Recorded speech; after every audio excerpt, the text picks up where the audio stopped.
ਗੁਰੂ ਨਾਨਕ ਪਗ ਪੰਕਜ ਬੰਧਨ ਪਗ ਪੰਕਜ ਬੰਧਨ ਸਿਮਰੋ ਅੰਗਦ ਦੁਖ ਨਿਕੰਦਨ ਅਮਰਦਾਸ ਗੁਰ ਹਿਰਦੈ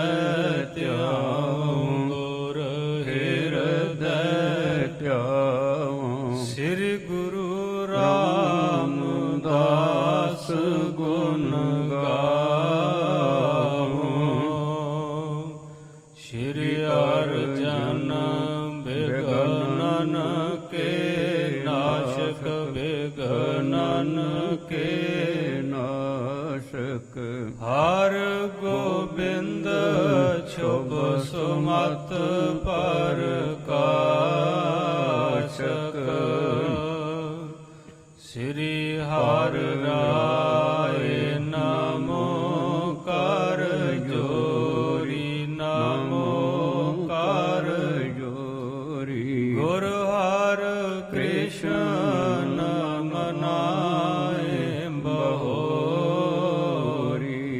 ਸ੍ਰੀ ਤੇਗ ਬਹਾਦਰ ਪਰਮ ਕਿਰਪਾਲਾ ਵਾਹਿਗੁਰੂ ਪਰਮ ਕਿਰਪਾਲਾ ਸ੍ਰੀ ਗੁਰੂ ਗੋਬਿੰਦ ਸਿੰਘ ਬਿਸਾਲਾ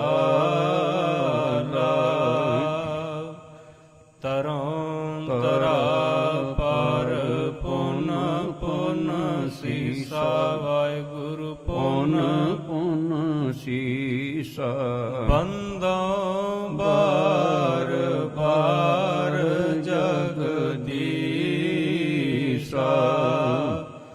ਜਾ ਮਹਿ ਅੰਮ੍ਰਿਤ ਗਿਆਨ ਹੈ ਮਾਣਕ ਭਗਤ ਬੈਰਾਗ ਸ੍ਰੀ ਗੁਰੂ ਗ੍ਰੰਥ ਸਾਹਿਬ ਉਦਤ ਬੰਦੋਂ ਕਰ ਅਨੁਰਾਗ ਕਹਾਂ ਬੁੱਧ ਪ੍ਰਭ ਤੁਛ ਹਮਾਰੀ ਵਰਨ ਸਕੈ ਮਹਿਮਾ ਜੋ ਤਿਹਾਰੀ ਹਮ ਨ ਸਕਤ ਕਰ ਸਿਫਤ ਤੁਮਾਰੀ ਆਪ ਲਿਹੋ ਤੁਮ ਕਥਾ ਸੁਧਾਰੀ ਹਮ ਨ ਸਕਤ ਕਰ ਸਿਫਤ ਤੁਮਾਰੀ ਆਪ ਲਿਹੋ ਤੁਮ ਕਥਾ ਸੁਧਾਰੀ। ਸਤਿਨਾਮ ਸ੍ਰੀ ਵਾਹਿਗੁਰੂ ਸਾਹਿਬ ਜੀ। ਹਾਕਲ ਛੰਦ ਸੁਣ ਬੋਲੇ ਗੁਰੂ ਪਰਬੀਨ ਸ਼ੁਭ ਕਰਮਣ ਤੇ ਤੁਮ ਹੀਨ ਕਰ ਦੰਭ ਦਿਖਾਵਾ ਸਾਰ ਨੈ ਸਮਝੈ ਸਾਰੇ ਸਾਰ ਸੁਣ ਬੋਲੇ ਗੁਰੂ ਪਰਬੀਨ। ਵਾਹਿਗੁਰੂ ਜੀ ਕਾ ਖਾਲਸਾ ਵਾਹਿਗੁਰੂ ਜੀ ਕੀ ਫਤਿਹ। ਪਰਮ ਸਨਮਾਨਯੋਗ ਜੁਗੋ ਜੁਗ ਅਟਲ ਚਵਰ ਛਤਰ ਤਖਤ ਦੇ ਮਾਲਿਕ ਸਤਿਗੁਰੂ ਗੁਰੂ ਗ੍ਰੰਥ ਸਾਹਿਬ ਸੱਚੇ ਪਾਤਸ਼ਾਹ ਮਹਾਰਾਜ ਜੀ ਦੀ ਪਾਵਨ ਪਵਿੱਤਰ ਹਜ਼ੂਰੀ ਅੰਦਰ ਸ਼ਾਮ ਦੇ ਦੀਵਾਨ ਵਿੱਚ ਸੰਗਤੀ ਰੂਪ ਵਿੱਚ ਇਕੱਤਰ ਹੋਏ ਬੈਠੇ ਗੁਰੂ ਰੂਪ ਖਾਲਸਾ ਸਤ ਸੰਗਤ ਜੀਓ, ਆਪ ਜੀ ਵਡਭਾਗੇ ਹੋ ਜੋ ਧੁਰ ਕੀ ਬਾਣੀ ਦੇ ਇਲਾਹੀ ਕੀਰਤਨ ਗੁਰੂ ਘਰ ਦੇ ਸਤਿਕਾਰਯੋਗ ਕੀਰਤਨੀਆਂ ਦੀ ਰਸਨਾ ਤੋਂ ਸ਼ਰਵਣ ਕਰ ਰਹੇ ਸੀ। ਆਓ ਕੁਝ ਸਮਾਂ ਧੰਨ ਗੁਰੂ ਅਰਜਨ ਸਾਹਿਬ ਸੱਚੇ ਪਾਤਸ਼ਾਹ ਮਹਾਰਾਜ ਜਿਵੇਂ ਆਪ ਜੀ ਕੱਲ੍ਹ ਦੇ ਦੀਵਾਨ ਵਿੱਚ ਸਰਵਣ ਕਰ ਰਹੇ ਸੀ, ਹਰਿਮੰਦਰ ਸਾਹਿਬ ਦੀ ਪਰਿਕਰਮਾ ਦੇ ਵਿੱਚ ਸਰੋਵਰ ਦੇ ਕਿਨਾਰੇ ਤੇ ਬੈਠਾ ਹੋਇਆ ਇੱਕ ਤਪੀਸ਼ਵਰ ਜਿਹੜਾ ਆਪਣੇ ਪੂਰਵਜਾਂ ਦੇ ਦਿੱਤੇ ਸੰਸਕਾਰਾਂ ਦੇ ਸਦਕਾ ਧਰਮ ਦਾ ਕਰਮ ਕਰਦਾ ਪਿਆ ਹੈ।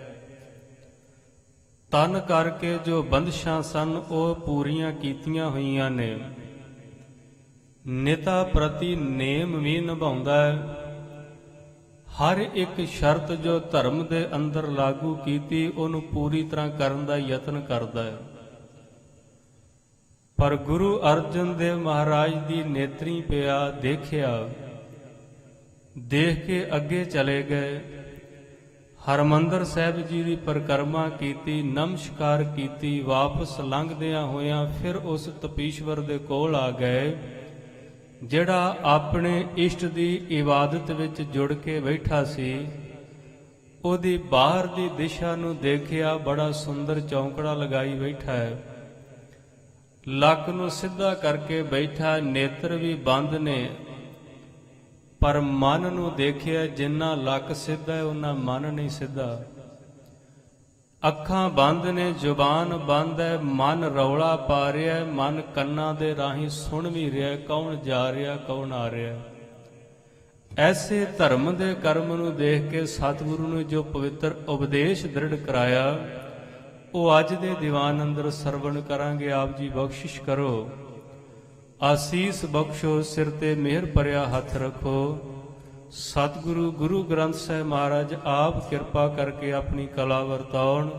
ਇੱਕ ਵਾਰੀ ਰਸਨਾ ਪਵਿੱਤਰ ਕਰਦਿਆਂ ਸਾਰੇ ਪਿਆਰ ਨਾਲ ਆਖੋ ਜੀ ਸਤਿਨਾਮ ਸ੍ਰੀ ਵਾਹਿਗੁਰੂ ਸਾਹਿਬ ਜੀਓ। ਸੁਣ ਬੋਲੇ ਗੁਰੂ ਪਰਬੀਨ। ਧੰਨ ਗੁਰੂ ਅਰਜਨ ਸਾਹਿਬ ਮਹਾਰਾਜ ਦਰਬਾਰ ਸਾਹਿਬ ਦੇ ਅੰਦਰ ਗਏ, ਨਮਸਕਾਰ ਕੀਤੀ, ਬਾਹਰ ਆਏ। ਜਦੋਂ ਵੱਡੀ ਪਰਿਕਰਮਾ ਕਰਦੇ ਪਏ ਸਨ ਉਦੋਂ ਹਜੂਰ ਨੇ ਇਹਨੂੰ ਬੈਠਿਆਂ ਦੇਖਿਆ। ਇਹਨੇ ਵੀ ਦੂਰੋਂ ਆਉਂਦਿਆਂ ਦੇਖ ਲਿਆ ਵੀ ਗੁਰੂ ਅਰਜਨ ਸਾਹਿਬ ਸਿੱਖਾਂ ਸਮੇਤ ਆ ਰਹੇ ਨੇ। ਦੇਖ ਕੇ ਅੱਖਾਂ ਬੰਦ ਕਰ ਲਈਆਂ, ਲੱਕ ਸਿੱਧਾ ਕਰਕੇ ਬੈਠ ਗਿਆ। ਮਹਾਰਾਜ ਨੇ ਕੋਈ ਬਹੁਤੀ ਤਵੱਜੋ ਨਹੀਂ ਦਿੱਤੀ। ਪਰਿਕਰਮਾ ਕਰਦਿਆਂ ਕਰਦਿਆਂ ਅੱਗੇ ਨਿਕਲ ਗਏ, ਵਾਪਸ ਆਏ। ਫਿਰ ਦਰਸ਼ਰੀ ਦਿਉੜੀ ਤੋਂ ਨਮਸਕਾਰ ਕਰਕੇ ਉਸ ਪੰਡਤ ਦੇ ਕੋਲ ਚਲੇ ਗਏ ਜਿਹੜਾ ਮਨ ਵਿੱਚ ਬੜਾ ਗੁੱਸਾ ਕਰਕੇ ਬੈਠਾ ਸੀ ਵੀ ਮੈਨੂੰ ਬੁਲਾਇਆ ਕਿਉਂ ਨਹੀਂ, ਮੈਨੂੰ ਝੁਕੇ ਕਿਉਂ ਨਹੀਂ, ਦੇਖ ਕੇ ਸਿੱਧੇ ਕਿਉਂ ਚਲੇ ਗਏ। ਆਖਰ ਮੈਂ ਜਾਤ ਦਾ ਬ੍ਰਾਹਮਣ ਹਾਂ। ਉਹਦੇ ਮਨ ਦੇ ਇਸ ਭਰਮ ਨੂੰ ਦੂਰ ਕਰਨ ਵਾਸਤੇ, ਇਹ ਨਹੀਂ ਵੀ ਉਹਨੂੰ ਨੀਵਾਂ ਦਿਖਾਉਣ ਵਾਸਤੇ, ਬਿਲਕੁਲ ਨਹੀਂ। ਗੁਰੂ ਦੇ ਅੰਦਰ ਕੋਈ ਦਵੈਸ਼ ਭਾਵਨਾ ਨਹੀਂ। ਗੁਰੂ ਦਾ ਅਰਥ ਹੈ ਰਸਤੇ ਵਿੱਚ ਰੁਕੇ ਹੋਇਆਂ ਨੂੰ ਅੱਗੇ ਤੋਰਨ ਦਾ ਯਤਨ ਕਰਨਾ।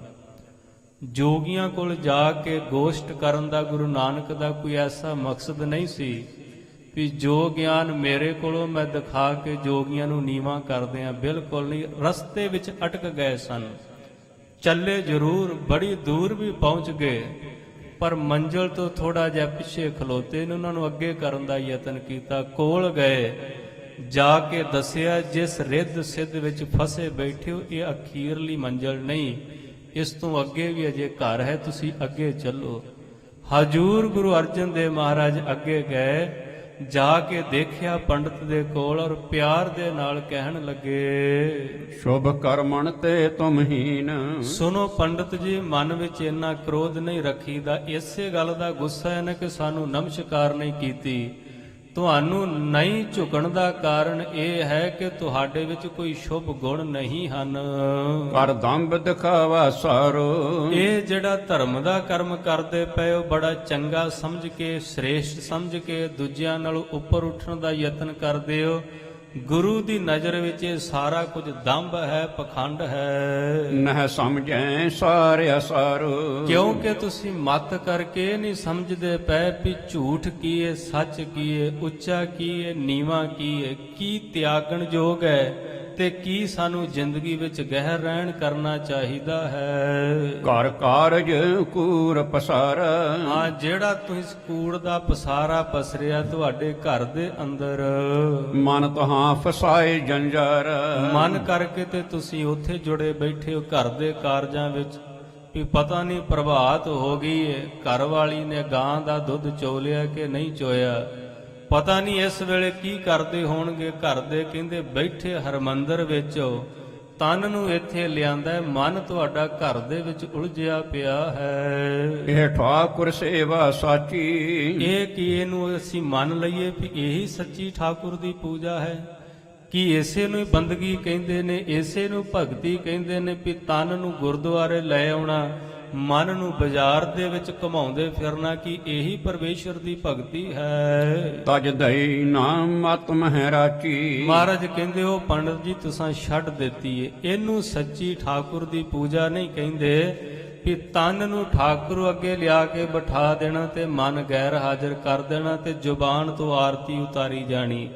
ਇਹ ਰੱਬ ਦੀ ਬੰਦਗੀ ਨਹੀਂ ਹੋ ਸਕਦੀ। ਮਨ ਹੋਤ ਜੇ ਠਾਕੁਰ ਮਾਹੀ। ਹਾਂ, ਜੇ ਕਿਧਰੇ ਕਿਸੇ ਦਾ ਮਨ ਠਾਕੁਰ ਦੇ ਵਿੱਚ ਲੱਗਾ ਹੋਵੇ, ਭਾਵੇਂ ਹਾਥ ਪਾਉ ਸਭ ਕਾਮ ਕਰ ਚੀਤ ਨਿਰੰਜਨ ਨਾਲ, ਚਿੱਤ ਉਥੇ ਲੱਗਾ ਹੋਣਾ ਚਾਹੀਦਾ। ਹੱਥਾਂ ਨਾਲ ਜੋ ਮਰਜ਼ੀ ਕਰ, ਜੋ ਤੇਰੇ ਚਿੱਤ ਆਵੇ ਤੂੰ ਕਾਰ ਕਰ ਸਕਦਾ ਹੈ, ਐਸੀ ਕੋਈ ਗੱਲ ਨਹੀਂ। ਭਗਤ ਰਵਿਦਾਸ ਜੀ ਕਿੱਤਾ ਕਾਹਦਾ ਹੈ? ਚਮਿਆਰਾਂ ਵਾਲਾ ਹੈ। ਖਲ ਉਤਾਰਦੇ ਨੇ, ਮਰੇ ਹੋਏ ਪਸ਼ੂਆਂ ਦੇ ਹੱਡ ਚੁੱਕ ਕੇ ਸਫਾਈ ਕਰਦੇ ਨੇ। ਕਿ ਉਹਨਾਂ ਦੇ ਕੋਲ ਪਰਮੇਸ਼ਰ ਵਸਦਾ ਨਹੀਂ? ਕਾਰ ਤੇ ਉਹਨਾਂ ਦੀ ਵੇਖਣ ਨੂੰ ਬੜੀ ਨੀਚ ਹੈ। ਜਿੱਥੇ ਕੋਲ ਬੰਦਾ ਨਹੀਂ ਖੜਨ ਵਾਸਤੇ ਰਾਜੀ ਕਿ ਉੱਥੇ ਰੱਬ ਆਏਗਾ, ਪਰ ਰੱਬ ਬਾਹਰ ਦੀ ਕਿਰਤ ਨੂੰ ਨਹੀਂ ਦੇਖਦਾ। ਇਹ ਦੇਖਦਾ ਕਿਰਤ ਕਰਦਿਆਂ ਹੋਇਆਂ ਮਨ ਵਿੱਚ ਕੀ ਚੱਲਦਾ ਹੈ। ਅਸੀਂ ਇਹ ਦੇਖਦੇ ਹਾਂ ਬੰਦਾ ਬਾਹਰਲੀ ਤੌਰ ਤੇ ਕਿਰਤ ਕੀ ਕਰਦਾ ਹੈ, ਫਿਰ ਫੈਸਲਾ ਕਰਦੇ ਉੱਚੇ ਨੀਵੇਂ ਦਾ, ਮੰਦੇ ਚੰਗੇ ਦਾ। ਪਰਮੇਸ਼ਰ ਇਹ ਦੇਖਦਾ ਕਿਰਤ ਕਰਦਿਆਂ ਮਨ ਵਿੱਚ ਕੀ ਚੱਲਦਾ, ਉਹਨੂੰ ਦੇਖ ਕੇ ਪਿਆਰ ਪਾਉਂਦਾ ਹੈ। ਹਮ ਕਰਤ ਨਮੋ ਲਖ ਤਾਹੀ। ਮਹਾਰਾਜ ਕਹਿੰਦੇ ਇਹੀ ਕਾਰਨ ਹੈ ਪੰਡਤ ਜੀ ਅਸੀਂ ਤੁਹਾਡੇ ਅੱਗੇ ਝੁਕੇ ਨਹੀਂ, ਤੁਹਾਨੂੰ ਨਮਸਕਾਰ ਨਹੀਂ ਕੀਤੀ, ਕਿਉਂਕਿ ਬੈਠੇ ਤਾਂ ਠਾਕੁਰ ਦੇ ਅੱਗੇ ਉਹ ਮਨ ਤੁਹਾਡਾ ਗੈਰ ਹਾਜ਼ਰ ਹੈ। ਸਭ ਜਾਨ ਪਾਖੰਡ ਵਿਸਾਲ। ਇਹ ਜਿਹੜਾ ਤੁਸੀਂ ਕਰਮ ਕਰ ਰਹੇ ਹੋ ਇਹ ਸਾਡੀ ਨਜ਼ਰ ਦੇ ਵਿੱਚ ਸਭ ਕੁਝ ਪਖੰਡ ਹੈ। ਹਮ ਚਲੇ ਗਏ ਤਿਸ ਕਾਲ। ਇਸ ਕਰਕੇ ਮਹਾਰਾਜ ਕਹਿੰਦੇ ਜਦੋਂ ਅਸੀਂ ਪਰਿਕਰਮਾ ਕਰਦੇ ਪਏ ਸਾਂ ਅਸੀਂ ਰੁਕੇ ਨਹੀਂ, ਅਸੀਂ ਦੇਖ ਕੇ ਸਿੱਧੇ ਲੰਘ ਗਏ। ਤੇ ਇੱਥੇ ਸਿੱਖ ਨੂੰ ਸੋਚ ਲੈਣਾ ਚਾਹੀਦਾ ਹੈ ਕਿ ਘਰ ਦੇ ਵਿੱਚ ਜਦੋਂ ਅਖੰਡ ਪਾਠ ਕਰਾਉਂਦਾ ਹੈ, ਇੱਕ ਵਾਰੀ ਆਰੰਭਤਾ ਵੇਲੇ ਆਉਂਦਾ ਹੈ ਤੇ ਇੱਕ ਵਾਰੀ ਜਦੋਂ ਭੋਗ ਪੈਂਦਾ ਉਦੋਂ ਉਸ ਕਮਰੇ ਵਿੱਚ ਆਉਂਦਾ ਹੈ।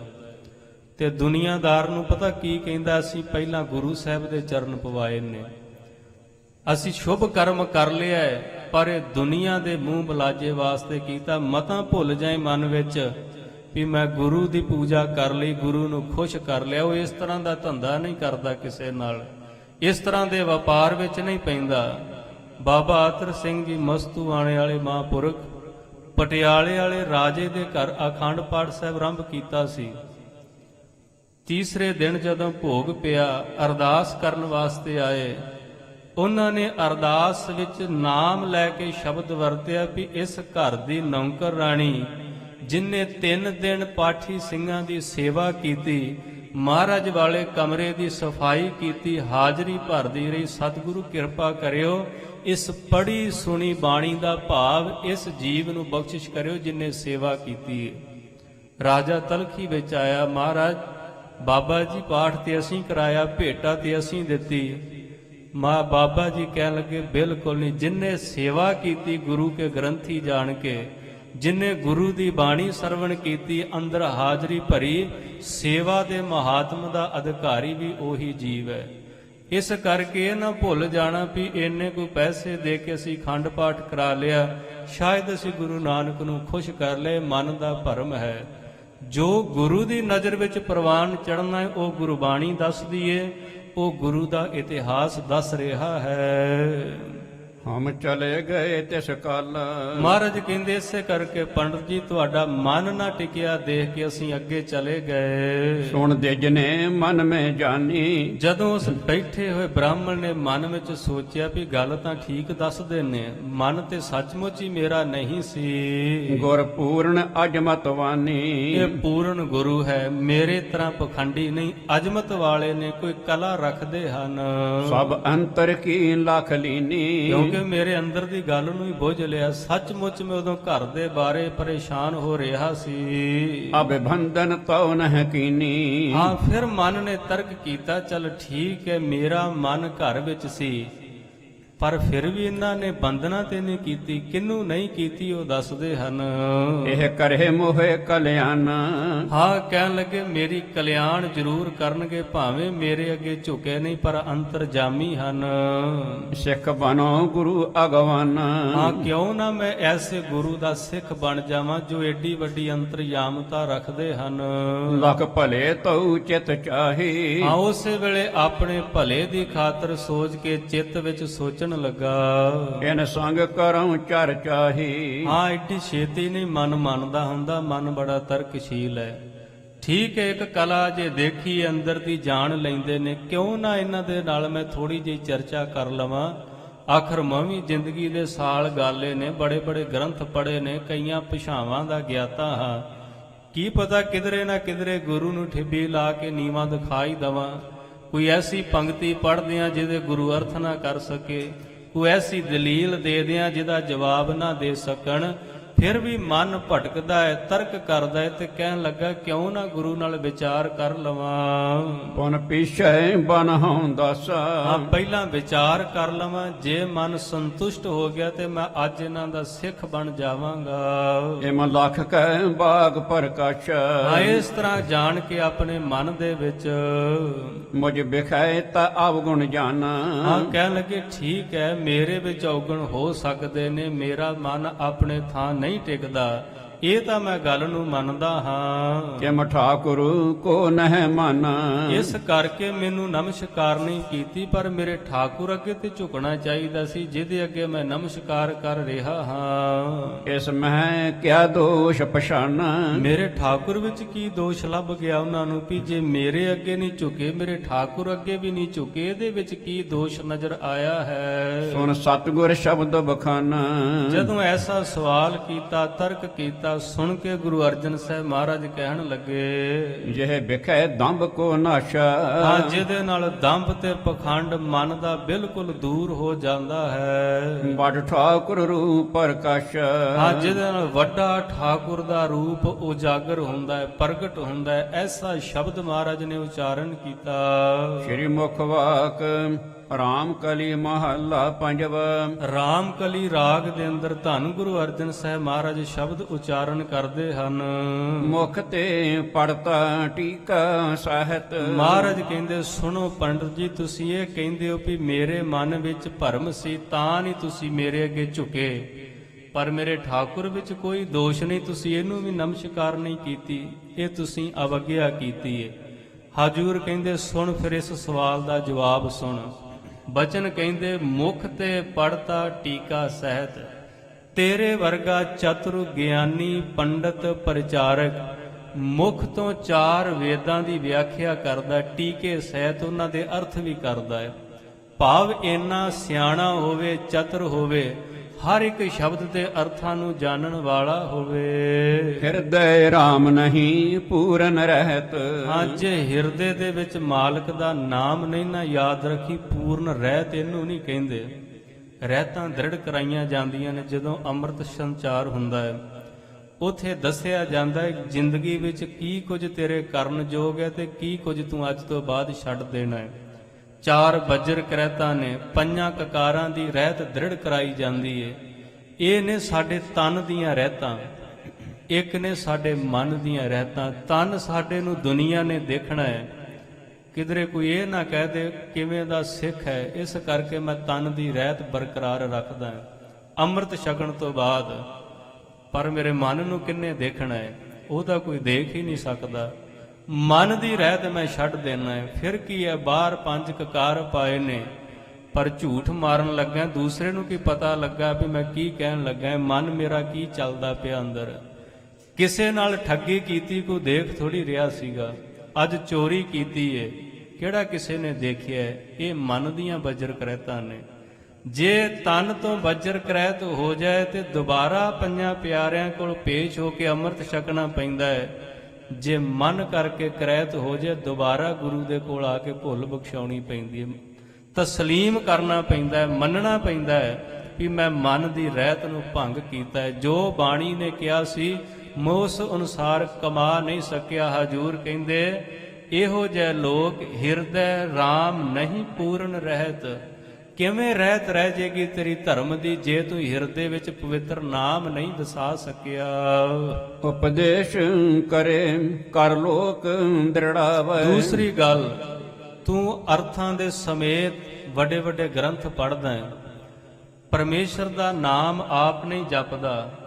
ਪੰਡਤ ਵੇਦ ਉਪਦੇਸ਼ ਕਰੇ ਕਰ ਲੋਕ ਦ੍ਰਿੜਾਵੇ। ਲੋਕਾਂ ਨੂੰ ਉਪਦੇਸ਼ ਕਰਦਾ ਹੈ 2 ਫੁੱਟ ਉੱਚਾ ਬੈਠ ਕੇ।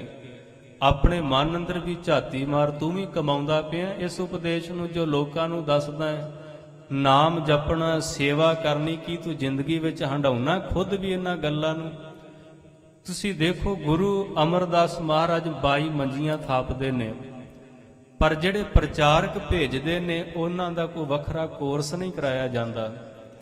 ਉਹਨਾਂ ਨੂੰ ਕੋਈ ਖੁਸ਼ੀ ਗਮੀ ਤੇ ਬੋਲਣ ਵਾਸਤੇ ਮੈਟਰ ਤਿਆਰ ਨਹੀਂ ਕਰਾਏ ਜਾਂਦੇ ਵੀ ਸਿੱਖੀ ਦਾ ਪ੍ਰਚਾਰ ਤੁਸੀਂ ਇਸ ਤਰ੍ਹਾਂ ਕਰਨਾ ਹੈ, ਜੇ ਕੋਈ ਆਹ ਤਰਕ ਕਰੇ ਤੇ ਆਹ ਦਲੀਲ ਦੇ ਦਿਆ ਜੇ। ਬਿਲਕੁਲ ਨਹੀਂ। ਉਹ ਪ੍ਰਚਾਰਕ ਥਾਪੇ ਗਏ ਨੇ ਜਿਨ੍ਹਾਂ ਕਈ ਸਾਲ ਲੰਗਰ ਦੇ ਜੂਠੇ ਭਾਂਡੇ ਮਾਂਜੇ, ਅੱਗ ਬਾਲਦੇ ਰਹੇ, ਲੋਹ ਥੱਲੇ ਪ੍ਰਸ਼ਾਦੇ ਬਣਾਉਂਦੇ ਰਹੇ, ਸੰਗਤ ਨੂੰ ਪੱਖਾ ਝੱਲਦੇ ਰਹੇ, ਸੰਗਤ ਦੇ ਜੋੜੇ ਝਾੜਦੇ ਰਹੇ। ਜਿਸ ਦਿਨ ਉਹ ਰਹਿਤਾਂ ਤਿਆਰ ਹੋ ਗਈਆਂ, ਮਨ ਰਹਿਤਵਾਨ ਹੋ ਗਿਆ, ਐਸਾ ਪ੍ਰਚਾਰਕ ਫਿਰ ਕਦੇ ਕੋਈ ਕਰਮ ਨਹੀਂ ਕਰੇਗਾ ਸੰਗਤ ਵਿੱਚ ਬੈਠ ਕੇ। ਹਜੂਰ ਨੇ ਉਹਨਾਂ ਨੂੰ ਪ੍ਰਚਾਰਕ ਥਾਪਿਆ ਜਿਨ੍ਹਾਂ ਦਾ ਜੀਵਨ ਹੀ ਪ੍ਰਚਾਰ ਸੀ। ਭਾਈ ਵੀਰ ਸਿੰਘ ਸਾਹਿਬ ਕਦੀ ਸਟੇਜ ਤੇ ਨਹੀਂ ਬੋਲੇ, ਕਦੀ ਲੈਕਚਰ ਨਹੀਂ ਦਿੱਤਾ, ਪਰ ਐਸਾ ਜੀਵਨ ਹੰਢਾਇਆ। ਐਸੇ ਅਨੇਕਾਂ ਗੁਰਮੁਖ ਪਿਆਰੇ ਹੋਏ ਨੇ ਉਸ ਮਾਲਕ ਦੇ ਘਰ ਵਿੱਚ ਜਿਨ੍ਹਾਂ ਨੇ ਕਦੀ ਜ਼ੁਬਾਨ ਤੋਂ ਕਥਾ ਨਹੀਂ ਕੀਤੀ, ਪਰ ਜਿਸ ਪਿੰਡ ਵਿੱਚੋਂ ਰਾਤ ਲੈ ਕੇ ਲੰਘ ਜਾਂਦੇ, ਅਗਲੇ ਦਿਨ ਲੋਕ ਆਪੇ ਪਿੱਛੇ ਤੁਰ ਪੈਂਦੇ ਸਨ। ਦੱਸੋ ਕੀ ਕਰੀਏ, ਕਿਵੇਂ ਤੁਹਾਡੇ ਵਰਗਾ ਬਣ ਸਕੀਏ? ਇਹ ਹੈ ਅਸਲੀ ਪ੍ਰਚਾਰ। ਅੱਜ ਧਰਮ ਦੇ ਅੰਦਰ ਪ੍ਰਚਾਰ ਦੀ ਘਾਟ ਨਹੀਂ, ਆਚਾਰ ਦੀ ਘਾਟ ਹੈ। ਹਰ ਇੱਕ ਪ੍ਰਚਾਰਕ ਆਚਾਰ ਤੋਂ ਡਿੱਗ ਪੈਂਦਾ ਹੈ। ਹਜੂਰ ਨੇ ਕਿਰਪਾ ਕੀਤੀ। ਮਹਾਰਾਜ ਕਹਿੰਦੇ, ਸੁਣੋ ਪੰਡਤ ਜੀ, ਕਥਾ ਕਰਦੇ ਹੋ, ਪ੍ਰਚਾਰ ਕਰਦੇ ਹੋ ਧਰਮ ਦਾ, ਜੋ ਕੁਝ ਕਹਿੰਦੇ ਪਏ ਹੋ ਕਿ ਆਪ ਵੀ ਕਦੀ ਜ਼ਿੰਦਗੀ ਵਿੱਚ ਕਮਾਇਆ ਹੈ? ਆਪਣਾ ਕਹਿਆ ਆਪਣਾ ਕਮਾਵੇ। ਜਿਹੜਾ ਬੰਦਾ ਆਪਣਾ ਕਹਿਆ ਹੋਇਆ ਆਪ ਹੀ ਨਹੀਂ ਕਮਾ ਰਿਹਾ, ਜੋ ਮੈਂ ਕਹਾਂ ਦੂਸਰੇ ਨੂੰ ਤੇ ਮੇਰੀ ਆਪਣੀ ਜ਼ਿੰਦਗੀ ਤੇ ਲਾਗੂ ਨਾ ਹੋਵੇ, ਉਹ ਦੂਸਰੀ ਗੱਲ ਮੇਰਾ ਕੌਣ ਮੰਨੇਗਾ? ਜੋ ਅਸੀਂ ਆਪ ਕਰੀਏ ਤੇ ਬੱਚਿਆਂ ਨੂੰ ਮਨਾ ਕਰੀਏ ਵੀ ਤੁਸੀਂ ਨਹੀਂ ਭੁੱਲ ਕੇ ਜ਼ਿੰਦਗੀ ਵਿੱਚ ਸ਼ਰਾਬ ਪੀਣੀ, ਤੇ ਆਪ ਮੈਂ ਰੋਜ਼ 2 ਟਾਈਮ ਪੀ ਕੇ ਉਹਨਾਂ ਨੂੰ ਇਹ ਗੱਲ ਕਵਾਂ, ਬੱਚੇ ਕਿੰਨਾ ਕੁ ਚਿਰ ਮੰਨਣਗੇ? ਆਖਰ ਮੈਨੂੰ ਉਹੋ ਜਿਹਾ ਬਣਨਾ ਪਵੇਗਾ ਜਿਹੋ ਜਿਹਾ ਮੈਂ ਆਪਣੇ ਬੱਚਿਆਂ ਨੂੰ ਬਣਾਉਣਾ ਚਾਹੁੰਦਾ ਹੈ। ਤੇ ਗੁਰੂ ਪਾਤਸ਼ਾਹ ਤੇ ਇੱਥੋਂ ਤੱਕ ਬਚਨ ਕਹਿੰਦੇ ਨੇ, ਪ੍ਰਣਵਤ ਨਾਨਕ ਗਿਆਨੀ ਕੈਸਾ ਹੋਵੇ। ਕਿਹੋ ਜਿਹਾ ਹੋਣਾ ਚਾਹੀਦਾ ਸਤਿਗੁਰੂ ਤੁਹਾਡੇ ਧਰਮ ਦਾ ਪ੍ਰਚਾਰ ਕਰਨ ਵਾਲਾ? ਆਪ ਹੀ ਜਵਾਬ ਦਿੰਦੇ, ਕਿਰਪਾ ਕਰਕੇ ਆਪ ਪਛਾਣੇ ਬੂਝੈ ਸੋਏ। ਆਪਣੇ ਆਪ ਨੂੰ ਜਾਣਦਾ ਹੋਵੇ ਤੇ ਜਿਨ੍ਹਾਂ ਇਹਨੂੰ ਇਸ ਧਰਤੀ ਤੇ ਭੇਜਿਆ ਉਹਦੇ ਬਾਰੇ ਵੀ ਉਹਦਾ ਭੇਦ ਜਾਣਦਾ ਹੋਵੇ, ਉਸ ਮਾਲਕ ਦੀਆਂ ਰਮਜਾਂ ਨੂੰ ਸਮਝਣ ਵਾਲਾ ਹੋਵੇ। ਐਵੇਂ ਨਾ ਮਗਜ ਖਪਾਈ ਕਰੀ ਜਾਵੇ, ਅਰਥਾਂ ਦੇ ਕਰ ਟੀਕੇ ਕਰ ਤਰਕ ਕਰਕੇ ਹਰ ਇੱਕ ਚੀਜ਼ ਦਾ ਖੰਡਨ ਕਰੀ ਜਾਵੇ। ਆਪਣੇ ਆਪ ਨੂੰ ਪਛਾਣਨ ਵਾਲਾ ਹੋਵੇ ਤੇ ਉਸ ਦੇ ਭੇਦ ਨੂੰ ਵੀ ਥੋੜਾ ਜਿਹਾ ਬੁੱਝਣ ਵਾਲਾ ਹੋਵੇ। ਹਜੂਰ ਕਿਰਪਾ ਕਰਕੇ ਅੱਗੇ ਬਚਨ ਕਹਿੰਦੇ ਹਨ, ਪੰਡਿਤ ਵੇਦ ਵਿਚਾਰ ਪੰਡਿਤ। ਸੁਣੋ ਪੰਡਤ ਜੀ, ਤੁਸੀਂ ਬੜੇ ਬੜੇ ਵੇਦਾਂ ਦੀ ਵਿਚਾਰ ਕਰਨ ਵਾਲੇ ਸਿਆਣੇ ਗਿਆਨਵਾਨ ਹੋ। ਮਨ ਕਾ ਕ੍ਰੋਧ ਨਿਵਾਰ ਪੰਡਿਤ। ਆ ਜਿਹੜਾ ਮਨ ਦੇ ਅੰਦਰ ਵੀ ਕ੍ਰੋਧ ਰੱਖਿਆ ਨਾ ਵੀ ਮੈਂ ਪੰਡਤ ਹਾਂ, ਇਸ ਹਉਮੈ ਨੂੰ ਵੀ ਛੱਡੋ। ਇਹ ਜਿਹੜਾ ਜਾਤੀ ਅਭਿਮਾਨ ਹੈ, ਜੇ ਕੋਈ ਕੋਲੋਂ ਦੀ ਲੰਘ ਜਾਵੇ ਬਿਨਾਂ ਝੁਕਿਆ, ਮਨ ਤੇ ਤੁਹਾਡਾ ਉਸੇ ਵੇਲੇ ਕਲਪ ਜਾਂਦਾ ਹੈ। ਤੇਰੇ ਨਾਲੋਂ ਤਾਂ ਸੰਸਾਰੀ ਲੋਕ ਚੰਗੇ ਨੇ ਜਿਹੜੇ ਬੱਚੇ ਪਏ ਪਾਲਦੇ ਨੇ, ਧੀਰਜ ਹੈ, ਲੜਦੇ ਨਹੀਂ ਕਿਸੇ ਨਾਲ। ਤੈਨੂੰ ਤੇ ਕਿਸੇ ਨੇ ਕਿਹਾ ਵੀ ਕੁਛ ਨਹੀਂ, ਕੋਈ ਕੋਲੋਂ ਦੀ ਸਿੱਧੀ ਧੌਣ ਕਰਕੇ ਲੰਘ ਗਿਆ, ਤੇਰੇ ਮਨ ਵਿੱਚ ਤਾਂ ਵੀ ਕ੍ਰੋਧ ਆ ਗਿਆ ਵੀ ਮੇਰੇ ਅੱਗੇ ਝੁਕਿਆ ਕਿਉਂ ਨਹੀਂ? ਇਹ ਕਿਹੋ ਜੀ ਬੰਦਗੀ ਕਰਦੇ ਪਏ ਹੋ? ਰਹਾ ਆਗੇ ਰਾਖਿਓ ਸਾਲ ਗਿਰਾਮ। ਹਾਂ, ਤੁਸੀਂ ਆਪਣੇ ਅੱਗੇ ਆਪਣਾ ਸਾਲ ਗਿਰਾਮ ਰੱਖਿਆ। ਸਾਲ ਗਿਰਾਮ ਕਹਿੰਦੇ ਨੇ ਪੱਥਰ ਦਾ ਉਹ ਟੁਕੜਾ। ਨੇਪਾਲ ਦੇ ਲਾਗੋਂ ਇੱਕ ਨਦੀ ਨਿਕਲਦੀ ਹੈ ਜਿਹਦਾ ਨਾਮ ਹੈ ਗੰਡਕਾ। ਇਸ ਗੰਡਕਾ ਨਦੀ ਦੇ ਕਿਨਾਰੇ ਤੇ ਇੱਕ ਪਿੰਡ ਹੈ ਜਿਹਦੇ ਆਲੇ ਦੁਆਲੇ ਛਾਲ ਦੇ ਬੜੇ ਰੁੱਖ ਨੇ, ਉਹਨਾਂ ਦੇ ਵਿੱਚ ਘਿਰਿਆ ਹੋਇਆ ਇਲਾਕਾ ਹੈ। ਉਸ ਨਗਰ ਨੂੰ ਜਿਵੇਂ ਹਿੰਦੀ ਵਿੱਚ ਗ੍ਰਾਮ ਕਹਿ ਦਿੰਦੇ ਨੇ, ਗਾਉਂ ਕਹਿ ਦਿੰਦੇ ਨੇ, ਉਸੇ ਤਰ੍ਹਾਂ ਇਸ ਨਗਰ ਦਾ ਨਾਮ ਪੈ ਗਿਆ ਸ਼ਾਲ ਗ੍ਰਾਮ, ਜਿੱਥੇ ਸ਼ਾਲ ਦੇ ਰੁੱਖ ਬੜੇ ਸਨ। ਉਹ ਜਿਹੜੀ ਇਹਦੇ ਕੋਲੋਂ ਨਦੀ ਨਿਕਲਦੀ, ਉੱਥੋਂ ਪੱਥਰ ਨਿਕਲਦੇ ਨੇ ਗੋਲ ਗੋਲ, ਉਹਨਾਂ ਉੱਤੇ ਇੱਕ ਛੋਟਾ ਜਿਹਾ ਚੱਕਰ ਜਿਹਾ ਬਣਿਆ ਹੁੰਦਾ ਕੁਦਰਤੀ, ਤੇ ਉਸ ਇਲਾਕੇ ਦੇ ਲੋਕਾਂ ਦੀ ਮਨੌਤ ਹੈ, ਉਹਨੂੰ ਵਿਸ਼ਨੂੰ ਭਗਵਾਨ ਮੰਨਦੇ ਨੇ। ਉਹ ਪੱਥਰ ਦੇ ਟੁਕੜੇ ਨੂੰ ਤੇ ਆਪਣਾ ਇਸ਼ਟ ਜਾਣ ਕੇ ਉਹਨੂੰ ਤਿਲਕ ਲਾਉਂਦੇ ਨੇ, ਉਹਦੀ ਪੂਜਾ ਅਰਚਨਾ ਉਹਨੂੰ ਸਾਹਮਣੇ ਰੱਖ ਕੇ ਪੂਜਦੇ ਹਨ।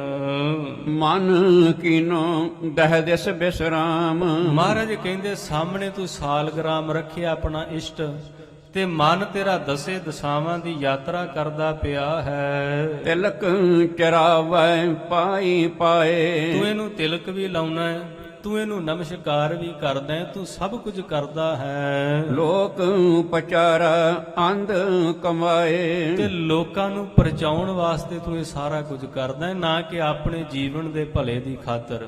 ਲੋਕ ਪਰਚ ਜਾਣ ਦੇਖ ਕੇ ਤੂੰ ਅੱਖਾਂ ਤੋਂ ਬਿਨਾਂ ਹੈ, ਤੇਰੇ ਕੋਲ ਗਿਆਨ ਦੀਆਂ ਅੱਖਾਂ ਕੋਈ ਨਹੀਂ, ਤੇਰੇ ਕੋਲ ਉਹ ਨੇਤਰ ਨਹੀਂ ਵੀ ਤੂੰ ਧਰਮ ਦੀ ਰਹਿਤ ਨੂੰ ਅਪਣਾ ਸਕੇ। ਤੂੰ ਅੰਨਾ ਹੈ। ਅੰਨਾ ਕਿਹਾ ਮਹਾਰਾਜ ਨੇ ਉਸ ਧਰਮੀ ਨੂੰ, ਕਿਹੜਾ ਜਿਹੜਾ ਤਨ ਕਰਕੇ ਪੂਜਾ ਵੀ ਕਰ ਰਿਹਾ ਹੈ, ਡੰਡੌਤ ਵੀ ਕਰ ਰਿਹਾ, ਸਭ ਕੁਝ ਕਰਦਾ ਪਿਆ ਹੈ, ਪਰ ਉਸ ਮਾਲਕ ਦੇ ਗਿਆਨ ਨੂੰ ਸਮਝਣ ਦਾ ਯਤਨ ਨਹੀਂ ਕਰਦਾ ਕਿ ਅਸੀਂ ਵੀ ਇਸ ਰਾਹ ਤੇ ਇਤਨੀ ਤੁਰ ਪਏ। ਅਰਦਾਸ ਵਿੱਚ ਤਾਂ ਅਸੀਂ ਇਹ ਬੋਲ ਕਹਿੰਦੇ ਆ, ਗੁਰੂ ਗ੍ਰੰਥ ਸਾਹਿਬ ਜੀ ਦੇ ਪਾਠ ਦੀਦਾਰ ਦਾ ਧਿਆਨ ਧਰ ਕੇ ਬੋਲੋ ਜੀ ਵਾਹਿਗੁਰੂ। ਤੇ ਕਿੰਨੀਆਂ ਕੁ ਸਿੱਖ ਸੰਗਤਾਂ ਨੇ ਜਿਹੜੀਆਂ ਰੋਜ਼ ਪਾਠ ਦੀਦਾਰ ਕਰਦੀਆਂ ਨੇ, ਉਹ ਕਿੰਨੇ ਕੁ ਗੁਰੂ ਸਿੱਖ ਨੇ ਜਿਹੜੇ ਖੁਦ ਰੁਮਾਲਾ ਚੁੱਕ ਕੇ ਪਾਠ ਦੀਦਾਰ ਕਰਨ ਵਾਲੇ ਨੇ। ਸੱਚਾਈ ਇਹ ਹੈ 95% ਉਹ ਲੋਕ ਹੋਣਗੇ ਜੇ ਉਹਨਾਂ ਨੂੰ ਕਹਿ ਦਿਓ ਰੁਮਾਲਾ ਚੁੱਕ ਕੇ ਹੁਕਮਨਾਮਾ ਲੈ ਲਓ ਤੇ ਉਹਨਾਂ ਦੇ ਹੱਥ ਕੰਬਣ ਲੱਗ ਪੈਣਗੇ, ਲੱਤਾਂ ਕੰਬਦੀਆਂ ਨੇ ਥੜੇ ਦੇ ਉੱਪਰ ਜਾਂਦੇ ਆ। ਕਿਵੇਂ ਅਸੀਂ ਕਹਿ ਦਾਂਗੇ ਅਸੀਂ ਰੋਜ਼ ਗੁਰੂ ਦਾ ਦੀਦਾਰ ਕਰਕੇ ਆਉਨੇ ਆ। ਰੁਮਾਲੇ ਦੇਖ ਸਕਣਾ ਹੈ, ਅੱਗੇ ਪਏ ਹੋਏ ਸ਼ਸਤਰ ਫੁੱਲ ਸਜਾਵਟ ਦੇਖ ਸਕਦਾ ਹੈ, ਇਹਨੂੰ ਗੁਰੂ ਦਾ ਦੀਦਾਰ ਨਹੀਂ ਕਹਿੰਦੇ। ਗੁਰੂ ਦਾ ਦੀਦਾਰ ਉਹ ਹੀ ਕਰੇਗਾ ਜਿਹੜਾ ਰੁਮਾਲਾ ਚੁੱਕ ਕੇ ਗੁਰੂ ਦੇ ਸ਼ਬਦ ਦਾ ਦਰਸ਼ਨ ਕਰੇਗਾ। ਸ਼ਬਦ ਹੈ ਪਾਠ ਦੀਦਾਰ। ਅਰਦਾਸ ਦੇ ਜੇ ਕੋਈ ਗੁਰਸਿੱਖ ਜੀਵਨ ਅੰਦਰ ਚੰਗੀ ਤਰ੍ਹਾਂ ਅਰਥ ਪੜ੍ਹ ਲੈ ਤੇ ਸਾਰੇ ਮਨ ਦੇ ਭਰਮ ਕੱਟੇ ਜਾਂਦੇ ਨੇ। ਅਰਦਾਸ ਵਿੱਚ ਐਸੇ ਸ਼ਬਦ ਵਰਤੇ ਨੇ ਗੁਰਸਿੱਖਾਂ ਨੇ, ਬੜੇ ਸੋਹਣੇ ਢੰਗ ਦੇ ਨਾਲ ਲਫ਼ਜ਼ਾਂ ਨੂੰ ਘੜ ਘੜ ਕੇ ਟਿਕਾਇਆ ਹੈ। ਹਜੂਰ ਕਹਿੰਦੇ ਤੂੰ ਪੱਥਰ ਦੇ ਅੱਗੇ ਬੈਠਦਾ ਹੈ, ਸਭ ਕੁਝ ਕਰਦਾ ਹੈ, ਪਰ ਮਨ ਕਰਕੇ ਤੂੰ ਅੰਨਾ ਹੈ, ਰੱਬ ਦੇ ਭੇਦ ਨੂੰ ਬੁੱਝਦਾ ਨਹੀਂ। ਖਟ ਕਰਮ ਅਰ ਆਸਣ ਧੋਤੀ। ਇਹਦੇ ਵਿੱਚ ਕੋਈ ਸ਼ੱਕ ਨਹੀਂ, ਜੋ ਕੁਝ ਤੈਨੂੰ ਦੱਸਿਆ ਗਿਆ ਸੀ ਧਰਮ ਬਾਰੇ ਤੂੰ ਕਰਦਾ ਪਿਆ। ਖਟ ਕਰਮ ਕਹਿੰਦੇ ਨੇ ਬ੍ਰਾਹਮਣ ਦੇ 6 ਕੰਮ। ਖਟ ਕਹਿੰਦੇ ਨੇ ਸੰਸਕ੍ਰਿਤ ਵਿੱਚ 6 ਨੂੰ, ਵਿਦਿਆ ਪੜ੍ਹਨੀ ਤੇ ਵਿਦਿਆ ਪੜ੍ਹਾਉਣੀ, ਦਾਨ ਦੇਣਾ ਤੇ ਦਾਨ ਲੈਣਾ, ਜਗ ਕਰਨਾ ਤੇ ਜਗ ਕਰਾਉਣਾ। ਇਹ ਬ੍ਰਾਹਮਣ ਦੇ 6 ਕਰਮ ਨੇ। ਮਹਾਰਾਜ ਕਹਿੰਦੇ ਤੁਸੀਂ ਇਹ ਵੀ ਕਰਦੇ ਹੋ। ਦੂਸਰੀ ਗੱਲ, ਤੁਸੀਂ ਇਬਾਦਤ ਵਾਸਤੇ ਬੜਾ ਸੋਹਣਾ ਗਦੇਲਾ ਵਿਛਾ ਕੇ ਬੈਠਦੇ ਹੋ, ਚੰਗੀ ਗੱਲ ਹੈ, ਤੇ ਨਾਲ ਇੱਕ ਹੋਰ ਕੰਮ ਕਰਦੇ ਹੋ, ਗਦੇਲਾ ਵੀ ਲਾ ਲੈਂਦੇ ਹੋ, 6 ਕਰਮ ਵੀ ਕਰਦੇ ਹੋ, ਤੇ ਨੰਗਾ ਪਿੰਡਾ ਰੱਖ ਕੇ ਕੱਲੀ ਧੋਤੀ ਪਾ ਕੇ ਬੈਠਦੇ ਹੋ। ਭਾਗਠ ਗ੍ਰਹਿ ਪੜੈ ਨਿਤ ਪੋਥੀ। ਤੇ ਕਰਮ ਕੀ ਕਰਦਾ ਤੂੰ? ਇਹ ਕੁਝ ਕਰਦਾ ਹੋਇਆ। ਭਾਗਠ ਕਹਿੰਦੇ ਨੇ ਜਿਹੜੇ ਬੜੇ ਭਾਗਾਂ ਵਾਲੇ ਨੇ। ਭਾਗਾਂ ਵਾਲੇ ਕੌਣ ਨੇ? ਜਿਨ੍ਹਾਂ ਦੇ ਘਰ ਧਨ ਪਦਾਰਥ ਬੜੇ ਨੇ, ਸਾਰੇ ਜ਼ਿੰਦਗੀ ਦੇ ਐਸ਼ੋ ਆਰਾਮ ਘਰ ਵਿੱਚ ਪਏ ਨੇ। ਮਹਾਰਾਜ ਕਹਿੰਦੇ ਪੰਡਤ ਅਰਥ ਕਰਨ ਵਾਲਾ ਸਿਆਣਾ ਬਣਿਆ ਬੈਠਾ ਗਿਆਨੀ ਕੀ ਕਰਦਾ ਹੈ?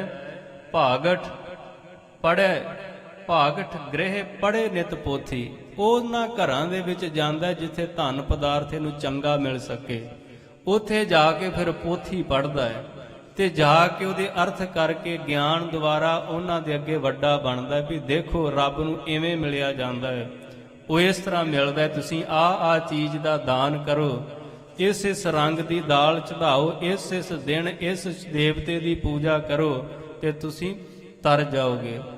ਭਗਤ ਸਾਹਿਬ ਕਹਿੰਦੇ ਇਹੋ ਜਿਹੇ ਅੰਨੇ ਲੋਕ ਇਸ ਤਰ੍ਹਾਂ ਨੇ, ਜਲ ਕੀ ਮਾਛਲੀ ਚੜੇ ਖਜੂਰ। ਧਰਮ ਦਾ ਰਸਤਾ ਹੀ ਕੋਈ ਨਹੀਂ ਪਤਾ। ਏਡੇ ਮੂਰਖ ਨੇ, ਮੱਛੀ ਨੂੰ ਖਜੂਰ ਤੇ ਚੜਾਉਣ ਵਾਲੀ ਗੱਲ ਹੈ, ਹਾਲਾਂਕਿ ਉਹਦੇ ਕੋਲ ਕੋਈ ਪੰਖ ਨਹੀਂ, ਕਦੀ ਮੱਛੀ ਖਜੂਰ ਤੇ ਚੜ ਸਕਦੀ ਬਿਲਕੁਲ ਨਹੀਂ। ਪਰ ਇਹੋ ਜਿਹੇ ਮੂਰਖ ਚੜਾ ਦਿੰਦੇ ਨੇ ਜਿਹੜੇ ਧਰਮ ਨੂੰ ਖੁਦ ਨਹੀਂ ਜਾਣਦੇ, ਖੁਦ ਕੋਲ ਗਿਆਨ ਨਹੀਂ, ਪਰ ਦੁਨੀਆ ਨੂੰ ਮੱਤ ਦਿੰਦੇ ਨੇ ਵੀ ਇਸ ਤਰ੍ਹਾਂ ਕਰੋ, ਤੁਹਾਡਾ ਭਲਾ ਹੋਵੇਗਾ, ਤੁਹਾਡੇ ਕੰਮ ਬਣ ਜਾਣਗੇ। ਐਸੇ ਮੂਰਖਾਂ ਦੀ ਤਾਦਾਦ ਦੇ ਪ੍ਰਤੀ ਮਹਾਰਾਜ ਕਹਿੰਦੇ ਅੰਦਰੋਂ ਝੂਠੇ ਪੈਜ ਬਾਹਰ ਦੁਨੀਆ ਅੰਦਰ ਫੈਲੇ ਹੋਏ ਨੇ। ਨੈਟਵਰਕ ਬੜਾ ਇਹਨਾਂ ਦੇ ਕਮਾਲ ਦਾ ਹੈ। ਬੜੀ ਦੂਰ ਤੱਕ ਜਿੱਥੇ ਵੀ ਜਾਓਗੇ, ਜਿਸ ਧਰਤੀ ਦੇ ਖਿੱਤੇ ਵਿੱਚ ਜਾਓਗੇ, ਐਸੇ ਮੂਰਖ ਤੁਹਾਨੂੰ ਮਿਲ ਜਾਣਗੇ। ਮਾਲਾ ਫੇਰੈ ਮੰਗੈ ਬਿਪ ਮਾਲਾ ਵੀ ਫੇਰਦਾ, ਐਸੀ ਕੋਈ ਗੱਲ ਨਹੀਂ। ਬੜਾ ਚੰਗਾ ਧਰਮ ਦਾ ਕਰਮ ਹੈ, ਪਰ ਮਨ ਕਿੱਥੇ ਟਿਕਿਆ? ਗੱਲ ਤੇ ਸਾਰੀ ਮਨ ਤੇ ਆ ਕੇ ਨਿਬੜਨੀ ਹੈ। ਵੀ ਇਹ ਜਿਹੜੇ ਧਰਮ ਦੇ ਕਰਮ ਕਰਦਾ ਪਿਆ, ਤੂੰ ਤਿਲਕ ਲਾਉਣਾ ਹੈ, ਪੂਜਾ ਕਰਦਾ ਹੈ, ਪੋਥੀ ਪੜ੍ਹਦਾ ਹੈ, ਅਰਥ ਸਿੱਖਦਾ ਹੈ, ਮਾਲਾ ਫੇਰਦਾ ਹੈ, ਕਰਮ ਤਾਂ ਅਸੀਂ ਵੀ ਕਰਨੇ ਆ ਸਾਰੇ। ਪਰ ਹਜੂਰ ਕਹਿੰਦੇ ਮੈਨੂੰ ਇੱਕ ਗੱਲ ਦੱਸ, ਸਭ ਕੁਝ ਕਰਦਿਆਂ ਮਨ ਕਿੱਥੇ ਰੱਖਦਾ ਵਾਂ? ਕੀ ਸੋਚਦਾ ਹੁੰਨਾ ਮਨ ਦੇ ਵਿੱਚ? ਕੀ ਸਾਰੀਆਂ ਕਾਮਨਾ ਤੋਂ ਰਹਿਤ ਹੋ ਕੇ ਉਹਦੇ ਦੀਦਾਰ ਵਾਸਤੇ ਸਭ ਕੁਝ ਕਰਦਾ ਹੈ, ਕਿ ਜਾਂ ਕਰਦਾ ਹੋਇਆ ਵਪਾਰ ਕਰਦਾ ਹੈ ਵੀ ਇੰਨੇ ਕੁ ਦਿਨ ਆਹ ਕੁਝ ਮੈਂ ਕਰਨ ਲੱਗਾ ਤੇ ਤੁਸੀਂ ਇੰਨੀਆਂ ਕੁ ਦਾਤਾਂ ਮੈਨੂੰ ਦੇ ਦਿਓ? ਜੇ ਤਾਂ ਇਸ ਤਰ੍ਹਾਂ ਕਰਦਾ ਹੈ, ਮਹਾਰਾਜ ਕਹਿੰਦੇ ਕੀ ਕਰਦਾ ਹੈ? ਮਾਲਾ ਫੇਰੈ ਮੰਗੇ ਵਿਭੂਤ। ਮਾਲਾ ਫੇਰਦਾ ਹੈ ਤੇ ਦੂਸਰਿਆਂ ਦੇ ਸਿਰ ਤੇ ਬੈਠਦਾ ਹੈ, ਜਿਹੜੇ ਕਿਰਤ ਕਰਨ ਵਾਲੇ ਗ੍ਰਸਤੀ ਨੇ, ਉਹਨਾਂ ਦੇ ਪਾਸੋਂ ਫਿਰ ਜਾ ਕੇ ਚੀਜ਼ਾਂ ਮੰਗਦਾ ਹੈ ਵੀ ਮੇਰਾ ਹੱਕ ਬਣਦਾ ਹੈ। ਗੁਰੂ ਨਾਨਕ ਪਾਤਸ਼ਾਹ ਜਦੋਂ ਸਿੱਧਾਂ ਦੇ ਨਾਲ ਗੋਸ਼ਟ ਕਰਦੇ ਨੇ, ਬੜੇ ਕਰੜੇ ਸ਼ਬਦ ਬੋਲਣੇ ਪਏ ਮਹਾਰਾਜ ਨੂੰ। ਹਜੂਰ ਕਹਿੰਦੇ ਤੁਸੀਂ ਜੋਗੀ ਪਰਿਵਾਰਾਂ ਨੂੰ ਛੱਡ ਕੇ ਪਹਾੜਾਂ ਤੇ ਆ ਕੇ ਬਹਿ ਗਏ ਹੋ ਤੇ ਦੁਨੀਆ ਦੇ ਲੋਕਾਂ ਨੂੰ ਤੁਸੀਂ ਮੂਰਖ ਦੱਸਦੇ ਹੋ। ਮੈਨੂੰ ਇੱਕ ਗੱਲ ਦਾ ਜਵਾਬ ਦਿਓ, ਸਭ ਕੁਝ ਛੱਡ ਕੇ ਫਿਰ ਉਹਨਾਂ ਦੇ ਘਰ ਮੰਗਣ ਕਿਉਂ ਜਾਂਦੇ ਹੋ? ਫਿਰ ਉਹਨੂੰ ਕਹਿ ਘਰ ਮੰਗਣ ਜਾਈ। ਜੇ ਉਹ ਇੰਨੇ ਹੀ ਮਾੜੇ ਨੇ, ਫਿਰ ਉਹਨਾਂ ਦੇ ਘਰੋਂ ਮੰਗ ਕੇ ਕਿਉਂ ਖਾਂਦੇ ਹੋ? ਫਿਰ ਉਦੋਂ ਤੁਹਾਡਾ ਧਰਮ ਕਿੱਥੇ ਜਾਂਦਾ ਜਦੋਂ ਇਸ ਤਰ੍ਹਾਂ ਦੇ ਕੰਮ ਕਰਦੇ ਹੋ? ਉਹ ਤਾਂ ਤੁਸੀਂ ਸ਼ੂਦਰ ਕਹਿ ਕੇ ਪਰੇ ਕਰ ਦਿੰਦੇ ਹੋ, ਹੱਥ ਨਾ ਲਾ ਦੀ ਸਾਰਾ ਕੁਝ ਝੂਠਾ ਹੋ ਜਾਏਗਾ, ਤੇ ਜਦੋਂ ਉਹਨਾਂ ਦੇ ਘਰ ਮੰਗਣ ਜਾਂਦੇ ਹੋ। ਇਹੋ ਜਿਹਾ ਕਰਮ ਜਾਲ ਦੇਖ ਕੇ ਸਤਿਗੁਰੂ ਨੇ ਧੱਜੀਆਂ ਉਡਾ ਦਿੱਤੀਆਂ ਉਹਨਾਂ ਲੋਕਾਂ ਦੀ ਆਪਣੇ ਸ਼ਬਦਾਂ ਦੁਆਰਾ। ਕ੍ਰਾਂਤੀ ਲਿਆਤੀ ਉਸ ਸਮੇਂ। ਲੋਕ ਇਸ ਭਾਰ ਤੋਂ ਹੌਲੇ ਹੋ ਕੇ ਧੜਾ ਧੜ ਸਿੱਖ ਮਤ ਵਿੱਚ ਸ਼ਾਮਲ ਹੋ ਰਹੇ ਸਨ। ਹਜੂਰ ਕਿਰਪਾ ਕਰੇ, ਅੱਜ ਸਾਨੂੰ ਵਿਚਾਰਨ ਦੀ ਲੋੜ ਹੈ ਕਿ ਜਦੋਂ ਅਸੀਂ ਗੁਰਮਤ ਨੂੰ ਧਾਰਨ ਕਰਦੇ ਹਾਂ, ਕਿਹੜੇ ਕਰਮ ਸਾਡੇ ਕਰਨਯੋਗ ਨੇ, ਕਿਹੜੇ ਛੱਡਣ ਯੋਗ ਨੇ, ਉਹ ਵਿਚਾਰ ਕੇ ਫਿਰ ਧਰਮ ਦਾ ਕਰਮ ਕਰਨਾ ਚਾਹੀਦਾ ਹੈ। ਇਹ ਬਿਦ ਕੋਈ ਨਾ ਤਰਿਓ ਮੀਤ। ਹਜੂਰ ਕਹਿੰਦੇ ਸੁਣੋ ਪੰਡਤ ਜੀ, ਇਸ ਤਰ੍ਹਾਂ ਦੇ ਧਰਮ ਦੇ ਕਰਮ ਨਾਲ ਕਰਨ ਦੇ ਨਾਲ ਅੱਜ ਤੱਕ ਕੋਈ ਵੀ ਨਹੀਂ ਤਰਿਆ। ਸੋ ਪੰਡਿਤ ਗੁਰ ਸ਼ਬਦ ਕਮਾਏ। ਹਾਂ, ਪੰਡਤ ਕਿਹੜਾ ਹੈ ਆਪ ਤੁਹਾਨੂੰ ਅਰਥ ਕਰਕੇ ਦਸੀਏ। ਤੁਸੀਂ ਤਾਂ ਜਾਤ ਦੇ ਨਾਲ ਪੰਡਤ ਨੂੰ ਸੰਬੰਧਿਤ ਕਰ ਦਿੱਤਾ ਹੈ। ਪੰਡਤ ਦਾ ਪੁੱਤਰ ਅੱਗੇ ਪੰਡਤ, ਉਹਦਾ ਪੁੱਤਰ ਫਿਰ ਪੰਡਤ। ਇਸ ਤਰ੍ਹਾਂ ਪੰਡਤ ਨਹੀਂ ਬਣੀਦਾ। ਪੰਡਤ ਦੇ ਅਰਥ ਹੁੰਦੇ ਨੇ ਗਿਆਨੀ, ਤੇ ਗਿਆਨੀ ਉਹ ਬਣਦਾ ਹੈ ਜਿਹਨੂੰ ਰੱਬ ਦਾ ਗਿਆਨ ਪ੍ਰਾਪਤ ਹੋ ਜਾਏ। ਹਜੂਰ ਕਹਿੰਦੇ ਸੋ ਪੰਡਤ ਗੁਰ ਸ਼ਬਦ ਕਮਾਵੇ। ਅਸੀਂ ਐਸੇ ਪੰਡਤ ਦੇ ਅੱਗੇ ਝੁਕਾਂਗੇ ਜਿਹੜਾ ਗੁਰੂ ਦੇ ਸ਼ਬਦ ਨੂੰ ਕਮਾਉਣ ਵਾਲਾ ਹੈ, ਗੁਰੂ ਦੇ ਸ਼ਬਦ ਦੀ ਕਮਾਈ ਕਰਦਾ ਹੈ। ਤ੍ਰੈ ਗੁਣ ਕੀ ਉਸ ਉਤਰੇ ਮਾਏ। ਜਿਹੜੇ ਮਾਇਆ ਦੇ 3 ਗੁਣ ਨੇ, ਰਜ ਗੁਣ, ਤਮ ਗੁਣ, ਸਤ ਗੁਣ ਕਹੀਏ, ਇਹ ਤੇਰੀ ਸਭ ਮਾਇਆ। ਉਹ ਪੰਡਤ ਸਤਿਕਾਰਯੋਗ ਹੈ ਜਿਹੜਾ ਮਾਇਆ ਦੇ 3 ਗੁਣਾਂ ਤੋਂ ਹੀ ਉੱਪਰ ਉੱਠ ਗਿਆ। ਤੂੰ ਤਾਂ ਜੇ ਪਹਿਲੇ ਗੁਣ ਤੋਂ ਨਹੀਂ ਖਹਿੜਾ ਛਡਾ ਸਕਿਆ, 5 ਵਿਕਾਰ ਤੇਰੇ ਵਿੱਚ ਲੱਬਾ ਲੱਬ ਭਰੇ ਨੇ, ਮਨ ਦਾ ਟਿਕਾ ਤੇਰੇ ਕੋਲ ਨਹੀਂ, ਕ੍ਰੋਧ ਤੈਨੂੰ ਲਾਹਣਤਾਂ ਪਾ ਰਿਹਾ, ਤੂੰ ਕਿਵੇਂ ਦਾ ਪੰਡਤ ਹੈ?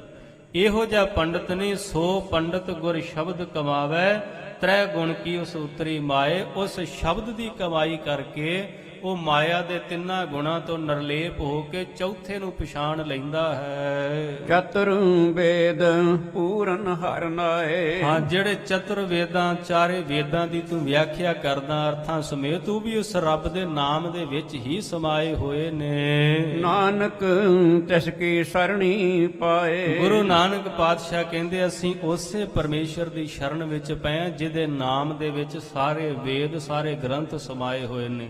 सब तो श्रेष्ठ है उस परमेश्वर का नाम, नाम के धारे सिमरत वेद पुराण। ये सारा विसार ਉਹਦੇ ਚੋਂ ਹੀ ਹੋਇਆ, ਉਹ ਸਾਰਿਆਂ ਵਿੱਚ ਸਮਾਇਆ ਹੋਇਆ ਹੈ। ਐਸੇ ਇਸ਼ਟ ਦੀ, ਐਸੇ ਸਾਲਗ੍ਰਾਮ ਦੀ ਅਸੀਂ ਪੂਜਾ ਕਰਦੇ ਹਾਂ, ਨਾ ਕਿ ਅਸੀਂ ਇੱਕ ਪੱਥਰ ਦੀ ਪੂਜਾ ਕਰਨ ਵਾਲੇ ਹਾਂ। ਆਕਲ ਛੰਦ ਪਾਠ ਕਥਾ ਸੁਣਾਏ ਸੋਟੀ ਕਾ। ਹੁਣ ਅਰਥ ਕਰਦੇ ਨੇ ਭਾਈ ਸੰਤੋਖ ਸਿੰਘ ਆਪਣੇ ਢੰਗ ਦੇ ਨਾਲ। ਕਹਿੰਦੇ ਐਸਾ ਪਖੰਡੀ ਜਿਹੜਾ ਅਰਥਾਂ ਦੇ ਸਮੇਤ ਵਿਆਖਿਆ ਕਰਨ ਵਾਲਾ ਹੈ। ਔਰ ਰਾਮ ਨਾ ਪ੍ਰੇਮ ਨਜੀਕ, ਆਪ ਤੇ ਕਦੀ RAM ਦਾ ਨਾਮ ਨਹੀਂ ਜਪਿਆ, ਆਪ ਤੇ ਭੂਰਾ ਵੀ ਉਹਦੇ ਨਜ਼ਦੀਕ ਨਹੀਂ ਗਿਆ ਪ੍ਰੇਮ ਕਰਕੇ। ਜਗਦੰਬ ਦਿਖਾਏ ਠਗੰਤ, ਹਾਂ, ਜਦ ਦੁਨੀਆ ਨੂੰ ਦੰਭ ਦਿਖਾਉਂਦਾ ਹੈ, ਪਖੰਡ ਕਰਦਾ ਹੈ, ਮੱਥੇ ਤੇ ਤਿਲਕ ਲਾਉਂਦਾ ਹੈ, ਕੰਨਾਂ ਤੇ ਤਿਲਕ ਲਾਉਂਦਾ ਹੈ, ਧੋਤੀ ਪਹਿਨਦਾ ਹੈ, ਜਨੇਊ ਪਹਿਨਦਾ ਹੈ, ਸਾਰੇ ਧਰਮ ਦੇ ਕਰਮ ਕਰਦਾ, ਘੜਿਆਲ ਵਜਾਉਂਦਾ ਹੈ, ਸੰਖ ਪੂਰਦਾ ਹੈ, ਪਰ ਸਾਰਾ ਕੁਝ ਕਰਦਿਆਂ ਹੋਇਆਂ ਸਤਿਗੁਰੂ ਕਹਿੰਦੇ ਪ੍ਰੇਮ ਨਹੀਂ ਕਰਦਾ ਆਪਣੇ ਪਰਮੇਸ਼ਰ ਨੂੰ, ਤੇ ਇਹ ਸਭ ਕੁਝ ਹੀ ਪਖੰਡ ਹੈ। ਇਮ ਦੋਸ਼ ਤਰ ਨਹੀਂ ਤਰੰਤ, ਇਸ ਤਰ੍ਹਾਂ ਤਾਂ ਨਹੀਂ ਕਹਿੰਦੇ ਤਰਿਆ ਜਾਣਾ ਇਸ ਸੰਸਾਰ ਦੇ ਉੱਤੋਂ। ਐਡਾ ਭਿਆਨਕ ਸਮੁੰਦਰ ਹੈ ਜਿੱਥੇ ਮਾਇਆ ਦੇ ਤਿੰਨਾਂ ਗੁਣਾਂ ਨੇ ਸਭ ਨੂੰ ਪ੍ਰਭਾਵਿਤ ਕੀਤਾ ਹੈ। ਤੂੰ ਬਹਿਰੂਨੀ ਤੌਰ ਤੇ ਇਹੋ ਜਿਹੇ ਕਰਮ ਕਰਕੇ ਕਿਵੇਂ ਤਰ ਸਕੇਗਾ? ਤੁਮ ਸਿਲਾ ਰੂਪ ਪ੍ਰਭ ਚੀਨ, ਹਾਂ, ਦੂਸਰੀ ਗੱਲ ਸੁਣੋ ਪੰਡਤ ਜੀ, ਤੁਸੀਂ ਇਹ ਆਪਣੇ ਪਰਮੇਸ਼ਵਰ ਨੂੰ, ਈਸ਼ਟ ਨੂੰ ਪੱਥਰ ਰੂਪ ਕਿਉਂ ਜਾਣਦੇ ਹੋ? ਜੋ ਘੜ ਘੜ ਵਿਆਪ ਪ੍ਰਬੀਨ, ਜਿਹੜਾ ਐਸਾ ਅੰਤਰਜਾਮੀ ਘਟ ਘਟ ਦੇ ਵਿੱਚ ਸਮਾਇਆ ਹੋਇਆ, ਤੁਸੀਂ ਉਹਦੀ ਬੇਅਦਬੀ ਕਰ ਰਹੇ ਹੋ। ਕੋਈ ਛੋਟਾ ਜਿਹਾ ਪੱਥਰ ਬਣਾ ਦਿੱਤਾ ਹੈ ਉਹਨੂੰ। ਉਹ ਐਡਾ ਮਾਲਕ ਹੈ, ਐਡਾ ਕਲਾਵਾਨ ਸ਼ਕਤੀ ਵਾਲਾ ਹੈ, ਤੁਸੀਂ ਉਹਨੂੰ ਛੋਟੇ ਜਿਹੇ ਪੱਥਰ ਦੇ ਵਿੱਚ ਬਿਆਨ ਕਰਕੇ ਉਹਦਾ ਨਿਰਾਦਰ ਕਰਨ ਵਾਲੇ ਹੋ। ਬ੍ਰਹਮੰਡ ਕੋਟ ਆਧਾਰ, ਹਾਂ, ਜਿਹਦੇ ਸਹਾਰੇ ਤੇ ਸਾਰਾ ਹੀ ਬ੍ਰਹਿਮੰਡ ਟਿਕਿਆ ਹੈ। ਸਭ ਮੰਗਤ ਕੋ ਦਾਤਾਰ, ਜੋ ਸਾਰਿਆਂ ਹੀ ਮੰਗਤਿਆਂ ਨੂੰ ਦਾਤਾਂ ਦੇਣ ਵਾਲਾ ਹੈ। ਬੜ ਸ਼ੇਸ਼ ਸਾਰਦਾ ਨੀਤ, ਹਾਂ, ਸ਼ੇਸ਼ ਨਾਗ ਤੋਂ ਲੈ ਕੇ ਸਰਸਵਤੀ ਤੱਕ ਜਿਤਨੇ ਵੀ ਗਿਆਨੀ ਹਨ, ਬ੍ਰਹਮਾਦਿਕ ਸਭ ਜੋ ਕੀਤਾ, ਬ੍ਰਹਮਾਦ ਤੋਂ ਲੈ ਕੇ ਸਾਰਿਆਂ ਨੂੰ ਕਰਨ ਵਾਲਾ ਉਹ ਪਰਮੇਸ਼ਰ ਹੈ। ਸਭ ਧਿਆਵ ਤਦ ਗੁਣਨ ਵਿਸਾਲ, ਹਾਂ, ਸਾਰੇ ਉਸੇ ਨੂੰ ਧਿਆਉਂਦੇ ਨੇ, ਬੜਾ ਗੁਣਾ ਵਾਲਾ ਕਹਿ ਕੇ ਉਹਦੀ ਪੂਜਾ ਕਰਦੇ ਹਨ। ਨਹਿ ਅੰਤ ਲਖੇ ਤਈ ਤ੍ਰੈ ਕਾਲ, ਹਾਂ, ਤਿੰਨਾਂ ਸਮਿਆਂ ਦੇ ਵਿੱਚ ਭੂਤ ਕਾਲ ਭਵਿੱਖ ਵਰਤਮਾਨ ਵਿੱਚ ਹਾਰ ਗਏ ਨੇ ਜੋਗੀ ਲਿਵ ਲਾ ਕੇ, ਉਹਨੂੰ ਬਿਆਨ ਕਰਕੇ ਨਹੀਂ ਅੰਤ ਪਾ ਸਕੇ। ਸਤ ਮਹਿਦ ਮਹਿਦ ਮਹੀਆਨ, ਇਸ ਕਰਕੇ ਸਾਰੇ ਹੀ ਉਹਨੂੰ ਵੱਡੇ ਤੋਂ ਵੱਡਾ, ਹੋਰ ਵੱਡਾ ਕਹਿ ਕੇ ਪੁਕਾਰਦੇ ਹਨ। ਜਹ ਪਾਰਾਵਾਰ ਨਾ ਜਾਣਾ, ਜਿਹਦਾ ਕੋਈ ਅੱਜ ਤੱਕ ਕੋਈ ਪਾਰਾਵਾਰ ਉਹਦਾ ਕਿਨਾਰਾ ਲੱਭ ਨਹੀਂ ਸਕਿਆ। ਜੋ ਸਭ ਸਹਿ ਰਿਜਕ ਪਹੁੰਚਾਵੇ, ਜੋ ਸਾਰਿਆਂ ਨੂੰ ਰਿਜ਼ਕ ਪਹੁੰਚਾਉਂਦਾ ਹੈ, ਕਿਸੇ ਨੂੰ ਭੁੱਖਾ ਨਹੀਂ ਰੱਖਦਾ। ਗਾਜੇ ਕੀਟੀ ਆਦਿਕ ਖਾਵੇ, ਹਾਂ, ਕੀੜੀ ਤੋਂ ਲੈ ਕੇ ਹਾਥੀ ਤੱਕ ਉਹ ਸਾਰਿਆਂ ਦਾ ਪ੍ਰਬੰਧ ਕਰਦਾ ਹੈ। ਜਿਹ ਲਾਖੋਂ ਸੁਰਪਤ ਦੇਵੰ, ਹਾਂ, ਕਹਿੰਦੇ ਜਿਨ੍ਹਾਂ ਦੀ ਪੂਜਾ ਦੇ ਵਿੱਚ ਲੱਖਾਂ ਹੀ ਦੇਵਤੇ ਇੰਦਰ ਸਮੇਤ, ਸਸ ਸੂਰਜ ਸ਼ੰਕਰ ਸੇਵੰ, ਹਾਂ, ਸਸੀ ਚੰਦਰਮਾ ਸੂਰਜ ਸ਼ੰਕਰ ਇਹਦੇ ਆਦਿ ਸਾਰੇ ਹੀ, ਸ਼ੇਤੰ ਪਾਵਕ ਪੌਣ ਅਰ ਪਾਣੀ, ਹਾਂ, ਧਰਤੀ ਪੌਣ ਪਾਣੀ ਸਾਰੇ ਹੀ ਉਹਦੇ ਹੁਕਮ ਵਿੱਚ ਨੇ। ਅਸੀਂ ਰੋਜ਼ ਹੀ ਤਾਂ ਸਰਵਣ ਕਰਦੇ ਆਂ। ਭੈ ਵਿੱਚ ਪਵਨ ਵਹਿ ਸਦਵਾਓ, ਭੈ ਵਿੱਚ ਚੱਲੇ ਲਖ ਦਰਿਆਓ, ਭੈ ਵਿੱਚ ਅਗਨ ਕੱਢੇ ਵੇਗਾਰ, ਭੈ ਵਿੱਚ ਧਰਤੀ ਦੱਬੀ ਭਾਰ, ਭੈ ਵਿੱਚ ਸੂਰਜ, ਭੈ ਵਿੱਚ ਚੰਦ, ਕੋਹ ਕਰੋੜੀ ਚਲਤ ਨਾ ਅੰਤ। ਸਭ ਕੁਝ ਉਸ ਕਾਲ ਪੁਰਖ ਦੇ ਹੁਕਮ ਦੇ ਵਿੱਚ ਚੱਲ ਰਿਹਾ ਹੈ। ਗੁਰੂ ਅਰਜਨ ਸਾਹਿਬ ਕਹਿੰਦੇ ਅਸੀਂ ਉਸੇ ਦੇ ਹੀ ਪੁਜਾਰੀ ਹਾਂ। ਬ੍ਰਹਮਾਦਿਕ ਲਾਖੋਂ ਗਿਆਨੀ, ਹਾਂ, ਲੱਖਾਂ ਗਿਆਨੀ ਬ੍ਰਹਮਾ ਤੋਂ ਲੈ ਕੇ ਫਲ ਤੀਨ ਲੋਕ ਮਹਿ ਪੂਰਾ, ਹਾਂ, ਉਹ ਇਹਨਾਂ ਤਿੰਨਾਂ ਲੋਕਾਂ ਦੇ ਵਿੱਚ ਧਰਤੀ ਪਾਤਾਲ ਆਕਾਸ਼ ਸਾਰਿਆਂ ਥਾਵਾਂ ਤੇ ਰਮਿਆ ਹੋਇਆ ਹੈ। ਉਹ ਨਹੀਂ ਤਿਸੀ ਬਨਿਊਰ, ਹਾਂ, ਉਸ ਤੋਂ ਬਿਨਾਂ ਕੋਈ ਐਸੀ ਜਗਤ ਵਿੱਚ ਥਾਂ ਨਹੀਂ ਜਿੱਥੇ ਉਹਦੀ ਹੋਂਦ ਨਹੀਂ ਹੈ। ਸੋ ਐਸੇ ਵੱਡ ਮਹਾਰਾਜਾ, ਸੋ ਐਸੇ ਵੱਡੇ ਜਿਹੜਾ ਰਾਜਿਆਂ ਦਾ ਵੀ ਮਹਾਰਾਜਾ ਹੈ। ਜੇ ਨਿਮਖ ਬਿਖੈ ਜਗ ਸਾਜਾ, ਅੱਜ ਨੇ ਇੱਕ ਨਿਮਖ ਦੇ ਵਿੱਚ ਹੀ ਇੱਕ ਸ਼ਬਦ ਤੋਂ ਸਾਰੇ ਬ੍ਰਹਿਮੰਡ ਦੀ ਰਚਨਾ ਕਰਨ ਦਿੰਦਾ ਹੈ। ਤੇ ਕਲਪਿਓ ਪਾਹਨ ਮਾਹੀ, ਮਹਾਰਾਜ ਕਹਿੰਦੇ ਪੰਡਤ ਜੀ ਮੈਨੂੰ ਇਸ ਗੱਲ ਦਾ ਹੁਣ ਜਵਾਬ ਦਿਓ। ਜੋ ਐਡਾ ਪਰਿਪੂਰਨ ਪਰਮਾਤਮਾ ਹੈ, ਜਿਨੇ ਸਾਰੇ ਦੇਵੀ ਦੇਵਤਿਆਂ ਨੂੰ ਵੀ ਪੈਦਾ ਕੀਤਾ, ਜਿਨ੍ਹਾਂ ਨੂੰ ਤੁਸੀਂ ਪੂਜਦੇ ਹੋ, ਧਰਤੀ ਤੋਂ ਲੈ ਕੇ ਪਾਤਾਲ ਆਕਾਸ਼ ਵਿੱਚ ਸਾਰੀਆਂ ਥਾਵਾਂ ਤੇ ਸਮਾਇਆ ਹੋਇਆ ਹੈ। ਮੈਨੂੰ ਦੱਸੋ ਤੁਸੀਂ ਅੱਧੇ ਕੁ ਫੁੱਟ ਦੇ ਪੱਥਰ ਵਿੱਚ ਉਹਨੂੰ ਬੰਦ ਕਰ ਲਿਆ, ਇਹ ਉਹਦਾ ਨਰਾਦਰ ਨਹੀਂ? ਤੁਸੀਂ ਛੋਟੇ ਜਿਹੇ ਪੱਥਰ ਨੂੰ ਕਹਿ ਦਿੱਤਾ ਵੀ ਇਹ ਮੇਰਾ ਇਸ਼ਟ ਹੈ, ਇਹੀ ਮੇਰਾ ਭਗਵਾਨ ਹੈ। ਏਡੇ ਵਿਰਾਟ ਸਰੂਪ ਪਰਮਾਤਮਾ ਨੂੰ ਤੁਸੀਂ ਛੋਟਾ ਜਿਹਾ ਬਣਾ ਕੇ ਲੋਕਾਂ ਸਾਹਮਣੇ ਕਿਵੇਂ ਪੇਸ਼ ਕਰਦੇ ਹੋ? ਜੜ ਅਲਪ ਸ਼ਕਤ ਕੁਛ ਨਹੀਂ, ਉਹ ਵੀ ਜੜ ਹੈ। ਜੜ ਕਹਿੰਦੇ ਨੇ ਜਿਹੜਾ ਆਪਣੇ ਆਪ ਕੋਈ ਹਰਕਤ ਨਾ ਕਰ ਸਕੇ, ਚੱਲ ਫਿਰ ਨਾ ਸਕੇ, ਬੋਲ ਨਾ ਸਕੇ, ਦੇਖ ਨਾ ਸਕੇ। ਮਹਾਰਾਜ ਕਹਿੰਦੇ ਇੱਕ ਤਾਂ ਇਹ ਪੱਥਰ, ਦੂਜਾ ਉਤੋਂ ਜੜ ਹੈ। ਨਾ ਇਹ ਚੱਲ ਸਕਦਾ ਹੈ, ਨਾ ਇਹ ਬੋਲ ਸਕਦਾ ਹੈ, ਨਾ ਇਹ ਖਾ ਸਕਦਾ ਹੈ, ਨਾ ਇਹ ਦੇਖ ਸਕਦਾ ਹੈ ਕਿ ਰੱਬ ਇਹੋ ਜਿਹਾ ਹੈ। ਉਹ ਕਿਸੇ ਦੀ ਸੁਣ ਨਹੀਂ ਸਕਦਾ। ਕਿਸੇ ਥਾਂ ਤੇ ਕੋਈ ਇਹਨੂੰ ਬਿਪਤਾ ਪੈ ਜੇ, ਤੇਰਾ ਇਹ ਪੱਥਰ ਉਹਨੂੰ ਬਚਾਉਣ ਜਾਏਗਾ ਜਿਹਨੂੰ ਤੂੰ ਠਾਕਰ ਬਣਾਈ ਬੈਠਾ ਹੈ। ਤੂੰ ਕਿਹੋ ਜੀਆਂ ਬੱਚਿਆਂ ਵਾਲੀਆਂ ਗੱਲਾਂ ਕਰਕੇ ਧਰਮ ਦੇ ਕਰਮ ਕਰਦਾ ਪਿਆ ਹੈ। ਕੁਛ ਲੈ ਨਾ ਦੇ ਨਾ ਖਾਹੀ, ਆ ਨਾ ਇਹ ਕੁਛ ਲੈ ਸਕਦਾ ਹੈ, ਨਾ ਕੁਝ ਦੇ ਸਕਦਾ ਹੈ, ਨਾ ਕੁਝ ਇਹ ਖਾ ਸਕਣ ਵਾਲਾ ਹੈ। ਅਸ ਪ੍ਰਭ ਕੋ ਅਸ ਬੜਿਆਹੀ, ਆ ਕਹਿੰਦੇ ਉਹ ਜਿਸ ਦੀ ਅਸੀਂ ਪੂਜਾ ਕਰਦੇ ਹਾਂ ਸਾਰਿਆਂ ਨੂੰ ਦਾਤਾਂ ਦੇਣ ਵਾਲਾ ਹੈ, ਹਰ ਇੱਕ ਦੀ ਗੱਲ ਨੂੰ ਸੁਣਦਾ ਹੈ, ਸਾਰਿਆਂ ਨੂੰ ਦੇਖਦਾ ਹੈ, ਉਹੀ ਵੱਡੇ ਤੋਂ ਵੱਡਾ ਹੈ। ਜਿਜ ਜਾਤ ਮਹਾ ਅਭਿਮਾਨ, ਹਾਂ ਜਿਹੜੀ ਤੁਸੀਂ ਜਾਤ ਕਰਕੇ ਆਪਣਾ ਅਭਿਮਾਨ ਰੱਖਦੇ ਹੋ ਵੀ ਅਸੀਂ ਬ੍ਰਾਹਮਣ ਹਾਂ। ਲਖ ਦੰਭੀ ਤੋਹੇ ਨਾ ਮਨ, ਮਹਾਰਾਜ ਕਹਿੰਦੇ ਇਸੇ ਕਰਕੇ ਮੈਂ ਬ੍ਰਾਹਮਣਾਂ ਦਾ ਤੇ ਸਤਿਕਾਰ ਕਰਦਾ ਪਰ ਤੇਰੇ ਵਰਗੇ ਪਖੰਡੀਆਂ ਦਾ ਨਹੀਂ। ਪਰ ਬ੍ਰਾਹਮਣ ਕਿਹੜਾ ਹੈ? ਜਿਹੜਾ ਗੁਰੂ ਸ਼ਬਦ ਦੀ ਕਮਾਈ ਕਰਦਾ ਹੈ, ਸ਼ਬਦ ਵਿੱਚ ਜੁੜਿਆ ਹੈ। ਐਸਿਆਂ ਨੂੰ ਅਸੀਂ ਆਪਣੇ ਸਿੱਖਾਂ ਨੂੰ ਪਿਆਰ ਕਰਦੇ ਹਾਂ। ਜਿਹੜੇ ਤੇਰੇ ਵਰਗੇ ਧਰਮ ਦੇ ਨਾਂ ਤੇ ਪਖੰਡ ਕਰਦੇ ਨੇ ਉਹ ਸਾਡੇ ਕੋਈ ਮਿੱਤਰ ਨਹੀਂ, ਨਾ ਸਿੱਖ ਹਨ। ਔਰ ਕੇਤਕ ਕ੍ਰੋਧ ਤੁਜ ਹੋਵਾ, ਹਾਂ ਤੇਰੇ ਤਾਂ ਅੰਦਰ ਕ੍ਰੋਧ ਭਰਿਆ ਸੀ, ਕੋਲ ਦੀ ਲੰਘੇ ਆ ਤੇ ਤੇਰੇ ਅੰਦਰ ਈਰਖਾ ਦੀ ਜਵਾਲਾ ਭੜਕ ਉੱਠੀ ਹੈ। ਜੋ ਬੜਤੇ ਲਾਗੂ ਕਰ ਜੋਵਾ, ਹਾਂ ਜਿਹੜੀ ਲਟ ਲਟ ਕਰਕੇ ਬਲਦੀ ਏ ਤੇਰੇ ਅੰਦਰੋਂ ਈਰਖਾ ਨੇ ਤੈਨੂੰ ਸਾੜ ਦਿੱਤਾ ਹੈ। ਪ੍ਰਭ ਸਭ ਤੇ ਬੜੋ ਬਡੇਰੋ, ਹਾਂ ਜਿਸ ਪ੍ਰਭੂ ਨੂੰ ਅਸੀਂ ਆਪਣੇ ਅੰਦਰ ਸਿਮਰਦੇ ਹਾਂ ਉਹ ਸਾਰਿਆਂ ਤੋਂ ਵੱਡਾ ਹੈ। ਸੋ ਪਾਹਨ ਇਹ ਮਤ ਤੇਰੋ, ਸੋ ਉਹਨੂੰ ਤੂੰ ਇਸ ਪੱਥਰ ਦੇ ਵਿੱਚ ਕੈਦ ਕਰ ਲੈ। ਤੇਰਾ ਮਤ ਹੋ ਸਕਦਾ ਹੈ, ਰੱਬ ਦਾ ਸਿਧਾਂਤ ਨਹੀਂ। ਇਹ ਤੇਰਾ ਬਣਾਇਆ ਹੋਇਆ ਕਰਮ ਜਾਲ ਹੈ, ਇਹ ਤੇਰੀ ਦਿੱਤੀ ਹੋਈ ਮਤ ਹੈ ਲੋਕਾਂ ਨੂੰ ਵੀ ਰੱਬ ਠਾਕੁਰ ਵਿੱਚ ਵਸਦਾ ਹੈ, ਇਹਨੂੰ ਠਾਕੁਰ ਸਮਝ ਕੇ ਪੂਜਾ ਕਰੋ। ਪਰ ਰੱਬ ਦਾ ਕੋਈ ਐਸਾ ਵਿਧਾਨ ਨਹੀਂ, ਕੋਈ ਐਸੀ ਮਰਜ਼ਾਦਾ ਨਹੀਂ ਦੁਨੀਆ ਉੱਪਰ ਥੋਪੀ ਜਿਹੋ ਜੀ ਤੂੰ ਥੋਪ ਰਿਹਾ ਹੈ। ਸਭ ਹੂੰ ਤੇ ਲਾਗੂ ਕਰ ਦੀਨ, ਹਾਂ ਸਭ ਹੂੰ ਤੇ ਲੱਭ ਕਰ ਦੀਨਾ, ਸਭ ਹੂੰ ਤੇ ਲਾਗੂ ਕਰ ਦੀਨ, ਸਭ ਹੂੰ ਤੇ ਲੱਗ ਕਰ ਦੀਨਾ। ਮਹਾਰਾਜ ਕਹਿੰਦੇ ਤੂੰ ਤਾਂ ਸਾਰਿਆਂ ਨਾਲੋਂ ਹੀ ਛੋਟਾ ਬਣਾ ਦਿੱਤਾ, ਤੇਰਾ ਆਕਾਰ ਵੀ ਤੇਰੇ ਠਾਕਰ ਨਾਲੋਂ ਵੱਡਾ ਹੈ। ਤੂੰ ਵੀ ਕੋਈ 5.5-6 ਫੁੱਟ ਦਾ ਹੈ ਤੇ ਠਾਕੁਰ ਤੇ ਤੇਰਾ ਅੱਧੇ ਕੁ ਫੁੱਟ ਦਾ ਹੈ। ਤੂੰ ਸਾਰਿਆਂ ਨਾਲੋਂ ਹੀ ਉਹਨੂੰ ਛੋਟਾ ਕਰਕੇ ਬਣਾ ਦਿੱਤਾ ਹੈ ਜੋ ਸਾਰਿਆਂ ਤੋਂ ਵੱਡਾ ਹੈ। ਕਿਮ ਹੋਵੇ ਪ੍ਰਭੂ ਪ੍ਰਸੀਨਾ, ਤੇਰਾ ਮਾਲਕ ਤੇਰੇ ਤੇ ਕਿਵੇਂ ਪ੍ਰਸੰਨ ਹੋਵੇਗਾ ਜਿਹਦੀ ਤੂੰ ਬੇਇੱਜ਼ਤੀ ਕਰ ਰਿਹਾ ਸਾਰਿਆਂ ਦੇ ਸਾਹਮਣੇ ਰੱਖ ਕੇ। ਤੂੰ ਇਹ ਕਹਿ ਰਿਹਾ ਵੀ ਇਹੀ ਰੱਬ ਇਹੀ ਠਾਕੁਰ ਹੈ ਛੋਟਾ ਜਿਹਾ, ਤੂੰ ਤਾਂ ਉਹਦੀ ਖੁਸ਼ੀ ਕੀ ਪ੍ਰਾਪਤ ਕਰਨੀ, ਤੂੰ ਤਾਂ ਬੇਇੱਜ਼ਤੀ ਨਿਰਾਦਰ ਕਰਦਾ ਪਿਆ ਹੈ। ਜਗ ਪਾਤਸ਼ਾਹ ਬੜ ਜੋਈ, ਹਾਂ ਉਹ ਤਾਂ ਜਿਹੜੋ ਜਗਤ ਦੇ ਵੱਡੇ ਵੱਡੇ ਜਿਤਨੇ ਵੀ ਪਾਤਸ਼ਾਹ ਹੋਏ ਨੇ ਉਹ ਸਾਰਿਆਂ ਦਾ ਹੀ ਸੱਚਾ ਪਾਤਸ਼ਾਹ ਹੈ। ਤੇ ਮੀਆਂ ਕਹਿ ਕੋਈ, ਕਹਿਣ ਲੱਗੇ ਮਹਾਰਾਜ ਜਿਵੇਂ ਕੋਈ ਜਗਤ ਦਾ ਬਾਦਸ਼ਾਹ ਹੋਵੇ, ਰਾਜਾ ਹੋਵੇ, ਤੇ ਆਮ ਮਨੁੱਖ ਨੂੰ ਜਾ ਕੇ ਮੀਆਂ ਜੀ ਕਹਿਣੇ ਬੜਾ ਕਾਮਨ ਜਿਹਾ ਸ਼ਬਦ ਹੈ। ਹਰ ਇੱਕ ਇਸਲਾਮੀ ਜਗਤ ਵਿੱਚ ਜਿਵੇਂ ਅਸੀਂ ਕਹਿ ਦਿੰਦੇ ਆ ਭਰਾਵਾ ਮੇਰੀ ਗੱਲ ਸੁਣੀ, ਉੱਥੇ ਕਹਿ ਦਿੰਦੇ ਨੇ ਮੀਆਂ ਜੀ ਗੱਲ ਸੁਣਿਓ, ਹਰ ਇੱਕ ਨੂੰ ਮੀਆਂ ਜੀ।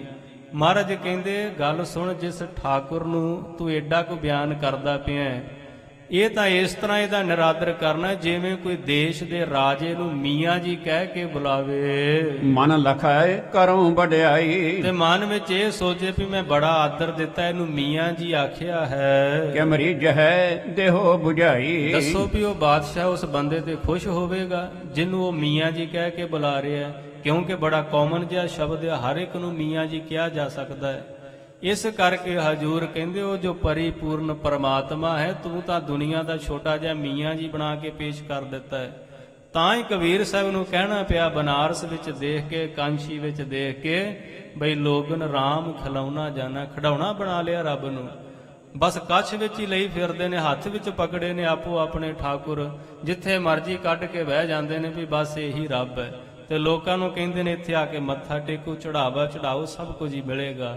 ਮਹਾਰਾਜ ਕਹਿੰਦੇ ਛੱਡੋ ਐਸਾ ਪਖੰਡ, ਕਿਉਂ ਮੀਆਂ ਜੀ ਬਣਾ ਦਿੱਤਾ ਏਡੇ ਪਰਿਪੂਰਨ ਸਰਬ ਕਲਾ ਸਮਰੱਥ ਵਾਹਿਗੁਰੂ ਨੂੰ। ਅਸ ਮੇਰੋ ਠਾਕੁਰ ਜੋਈ, ਹਾਂ ਮਹਾਰਾਜ ਕਹਿੰਦੇ ਜਿਹੜਾ ਸਾਡਾ ਠਾਕੁਰ ਹੈ ਉਹ ਤਾਂ ਇਸ ਤੋਂ ਕਿਤੇ ਵੱਡਾ ਵਿਸ਼ਾਲ ਹੈ, ਪ੍ਰਗਟ ਸਰੂਪ ਹੈ। ਸਭਨ ਤੇ ਉਪਰ ਸੋਈ, ਉਹ ਤਾਂ ਸਾਰਿਆਂ ਤੋਂ ਹੀ ਉੱਪਰ ਹੈ, ਉਹ ਕਿਸੇ ਬਕਸਿਆਂ ਵਿੱਚ ਬੰਦ ਹੋਣ ਵਾਲਾ ਨਹੀਂ ਹੈ। ਤੇ ਰੂਪ ਸੁਨੂ ਦੇ ਜਕਾਨ, ਹਾਂ ਉਹਦਾ ਰੂਪ ਕਿਹੋ ਜਿਹਾ ਕਹਿੰਦੇ ਲਿਓ ਵੀ ਤੁਹਾਨੂੰ ਦੱਸ ਦਿੰਦੇ ਆ। ਤੁਹਾਡੇ ਪੱਥਰ ਦਾ ਰੰਗ ਚਿੱਟਾ ਹੋ ਸਕਦਾ ਹੈ, ਕਾਲਾ ਹੋ ਸਕਦਾ, ਇਹਦਾ ਭਾਰ ਤੋਲਿਆ ਜਾ ਸਕਦਾ, ਇਹਦੇ ਆਕਾਰ ਨੂੰ ਮਿਣਿਆ ਜਾ ਸਕਦਾ ਹੈ। ਜਿਸ ਠਾਕੁਰ ਦੇ ਅਸੀਂ ਪੁਜਾਰੀ ਹਾਂ, ਜਿਨ੍ਹਾਂ ਨੂੰ ਸਿੱਖਾਂ ਦੇ ਜਿਨ੍ਹਾਂ ਸਿੱਖਾਂ ਨੂੰ ਜਿਸ ਠਾਕੁਰ ਦੇ ਲੜ ਲਾਇਆ ਉਹ ਕੈਸਾ ਵਿਸ਼ਾਲ ਸਰੂਪ ਹੈ। ਅਬ ਸ੍ਰੀ ਗੁਰ ਸ਼ਬਦ ਬਖਾਨ ਗੁਰੂ ਮਹਾਰਾਜ ਨੇ ਫਿਰ ਇੱਕ ਸ਼ਬਦ ਉਚਾਰਨ ਕਰਨ ਲੱਗੇ ਹਨ।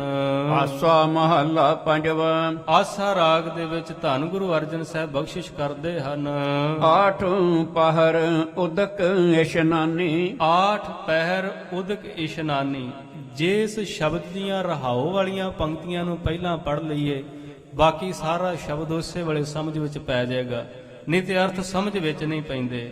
ਰਹਾਉ ਵਾਲੀਆਂ ਪੰਕਤੀਆਂ ਨੇ ਸਤਿਗੁਰੂ ਬਖਸ਼ਿਸ਼ ਕਰਦੇ ਨੇ। ਸਾਲ ਗ੍ਰਾਮ ਹਮਾਰੇ ਸੇਵਾ। ਗੱਲ ਚੱਲ ਰਹੀ ਹੈ ਪੱਥਰ ਦੀ, ਸਾਲ ਗ੍ਰਾਮ ਦੀ। ਮਹਾਰਾਜ ਕਹਿੰਦੇ ਸਾਡੇ ਘਰ ਵਿੱਚ ਵੀ ਸਾਲ ਗ੍ਰਾਮ ਦੀ ਪੂਜਾ ਹੁੰਦੀ ਹੈ, ਉਹਦੀ ਵੀ ਸੇਵਾ ਹੁੰਦੀ ਹੈ। ਅਸੀਂ ਕੋਈ ਨਰਾਦਰ ਨਹੀਂ ਕਰਦੇ ਸਾਲ ਗ੍ਰਾਮ ਦਾ। ਸਾਡੇ ਘਰ ਵਿੱਚ ਸਾਲ ਗ੍ਰਾਮ ਹਮਾਰੇ ਸੇਵਾ, ਪੂਜਾ ਅਰਚਾ ਬੰਦਨ ਦੇਵਾ। ਅਸੀਂ ਵੀ ਪੂਜਾ ਅਰਚਨਾ ਕਰਦੇ ਹਾਂ, ਅਸੀਂ ਵੀ ਚੰਦਨ ਛਿੜਕਦੇ ਹਾਂ। ਕਈ ਵਾਰਾਂ ਕੋਈ ਗੁਰਸਿੱਖ ਮਾਰਗ ਤੋਂ ਭੁੱਲੇ ਹੋਏ ਕੁਐਸਚਨ ਕਰਦੇ ਨੇ, ਚੌਰ ਸਾਹਿਬ ਕਰਨ ਦੀ ਕੀ ਲੋੜ ਹੈ, ਚੰਦੋਆ ਲਾਉਣ ਦੀ ਕੀ ਲੋੜ ਹੈ। ਮਹਾਰਾਜ ਨੇ ਤੇ ਕਿਹਾ ਪਾਤੀ ਤੋਰੈ ਮਾਲਣੀ, ਪਾਤੀ ਪਾਤੀ ਜੀਓ, ਜਿਸ ਪਾਹਨ ਕੋ ਪਾਤੀ ਤੋਰੈ ਸੋ ਪਾਹਨ ਨਿਰਜੀਓ। ਭੂਲੀ ਮਾਲਣੀ ਹੈ ਇਹੋ ਸਤਿਗੁਰ ਜਾਗਤਾ ਹੈ ਦਿਓ। ਕਿਉਂ ਫੁੱਲਾਂ ਨੂੰ ਤੋੜ ਕੇ ਮਹਾਰਾਜ ਅੱਗੇ ਰੱਖ ਦਿਓ? ਸਤਿਗੁਰੂ ਨੇ ਤੇ ਮਨਾ ਕੀਤਾ ਹੈ। ਪਰ ਯਾਦ ਰੱਖੋ ਸ਼ਬਦ ਦਾ ਕਦੀ ਇੱਕ ਪੱਖ ਨਹੀਂ ਲਈਦਾ, ਬਾਣੀ ਨੂੰ ਵਿਚਾਰ ਲੈਣਾ ਚਾਹੀਦਾ ਹੈ। ਬਾਣੀ ਵਿੱਚ ਬਹੁਤ ਐਸੇ ਬਚਨ ਆਉਂਦੇ ਨੇ, ਕਦੀ ਉਹਨਾਂ ਨੂੰ ਗੁਣ ਰੂਪ ਵਿੱਚ ਪ੍ਰਗਟ ਕੀਤਾ ਹੈ, ਕਦੀ ਉਸੇ ਗੱਲ ਨੂੰ ਔਗਣ ਰੂਪ ਵਿੱਚ ਪ੍ਰਗਟ ਕੀਤਾ ਹੈ। ਅਸੀਂ ਦੇਖਦੇ ਹਾਂ ਇੱਕ ਦ੍ਰਿਸ਼ਟੀ ਦੇ ਨਾਲ ਸਿਰਫ ਚੰਮ ਨੂੰ, ਗੁਰੂ ਦੇਖਦਾ ਹੈ ਮਨ ਨੂੰ।